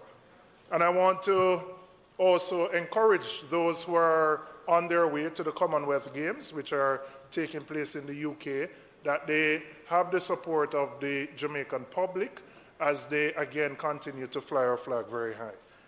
Madam Speaker, the events as outlined by the Minister should certainly lift the spirits of all Jamaicans, and we certainly look forward to the events. I'm glad that they're taking place across the country, not just in the corporate area. I'm happy that we have reinstituted the festival song. I think it's important in our 60th anniversary, and we look forward to a week or two where hopefully all the negatives will be compressed for that period, and we can celebrate the greatness within us. As the minister said, there's so much about Jamaica that is good and positive, and we want to showcase that to the rest of the world. So we certainly support the events. We will be there, and we know that our constituents look forward to participating as well. Thank you. Madam Speaker, I just wanted to make a quick reference in relation to the sports and how our athletes perform, and just to say that we did not match the 12 medals won at the championships in Doha in 2019, 12. But it was good enough for Jamaica to be placed in the overall medal count of 10 medals at right. So in fact, we got 2 gold, 7 silver, and 1 bronze. And we placed second on the medal count, on the points count, right? And third on the medal count. And so we did extremely well. I just want to say that we have with us an Olympian, Juliet Cuthbert, and I want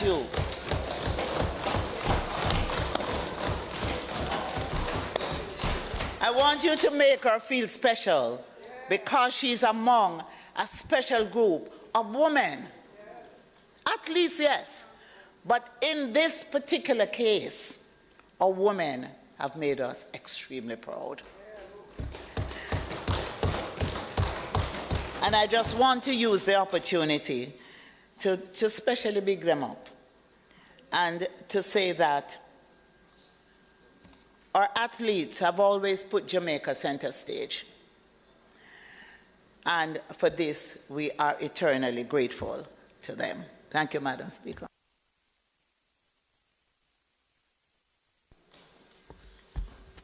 Madam Speaker, there remains very little more to be said. Having heard the Minister of Sports and also the opposition spokesman on finance referencing the powerful performance of our Jamaican athletes in Oregon, and also relating to the festivities that will attend our Diamond Jubilee within a few days. Madam Speaker, it has been a strong session. I think in the last 24 weeks, we've had this Honorable House meeting at least once a week, and in instances twice a week when we covered the sectoral debates. We've dealt with a number, some 45 sessional committee meetings and joint select committee meetings over the period. We've done as many as 23 pieces of resolutions, legislations, and or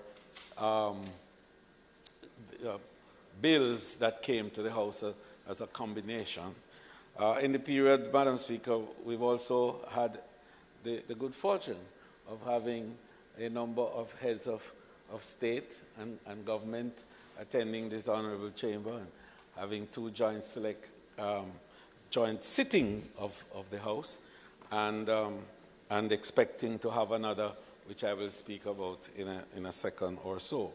Madam Speaker, it is not really intended to complete my full report on this session today, because there is another session to come, which I will mention. But permit me, because this next session to come will be punctuated by the observation of our emancipendence, although we will have an opportunity on the independent side of the emancipendence. But certainly we will not be around for the celebrations of the 1st of August, as is always Emancipation Day, the observation. So I would love to use the opportunity to wish members a very, very productive day as we reflect on the history and tradition and the heritage of our great country, and indeed the passage that brought us into this world, and that first mega migration pattern, which we have, varied accounts of and feel somehow mixed about, because it has been painful and difficult and dehumanizing in part, but it has created today a free people with power, with strength, with ability, with perspicacity, with the kind of strength of character that is moving the world and changing things and innovating and creating new vistas. So out of that evil moment of that passage called the Middle Passage emerge a strong people in the new world. And so we pause to reflect on that on the first day of August. An opportunity will be provided on the 5th of August, when we will again have a joint sitting of this and the Senate chamber in this George William Gordon House. And we will then receive His Excellency, the President of Namibia, and his beautiful bride. So His Excellency Hage Kaingo and Mrs. Monica Gaingos. And it's an interesting thing that the German base of the language there allows for the female, her name being the same as her husband, to be pronounced a little differently. So we are excited about welcoming them, and we will have the usual pomp and pageantry that attends it. But then later in the afternoon, Madam Speaker, we will have a very special sitting of the House to receive from the Senate the amendments to the Road Traffic Act, which they are meeting on Friday to do those amendments, and we will have to have a very special sitting of the House to approve those amendments, yes, after the joint sitting. So, Madam Speaker, at that time, there will present another opportunity for us to wish each other on the verge of our Diamond Jubilee a wonderful and pleasant independence celebration. And at that point, we will speak about the recess and the extent of when we should be back in this chamber. So, Madam Speaker, there is not intended to contract any further business for the day. I invite you then to adjourn the House until Friday, August 5th at 3:30 p.m. at the George William Gordon House. Thank you, House Leader. May I also use this opportunity as the Speaker to wish for us all as members of Parliament, to the Clarke and all the members of the staff, particularly to those who work with us in the chamber, or my Chief of Staff to my left here, Captain, members of the Hansard, all the Hansard writers, the orderlies who are here with us in the chamber, those who do sign language, and indeed the members of the press who are always here with us, and indeed all members of parliamentary staff.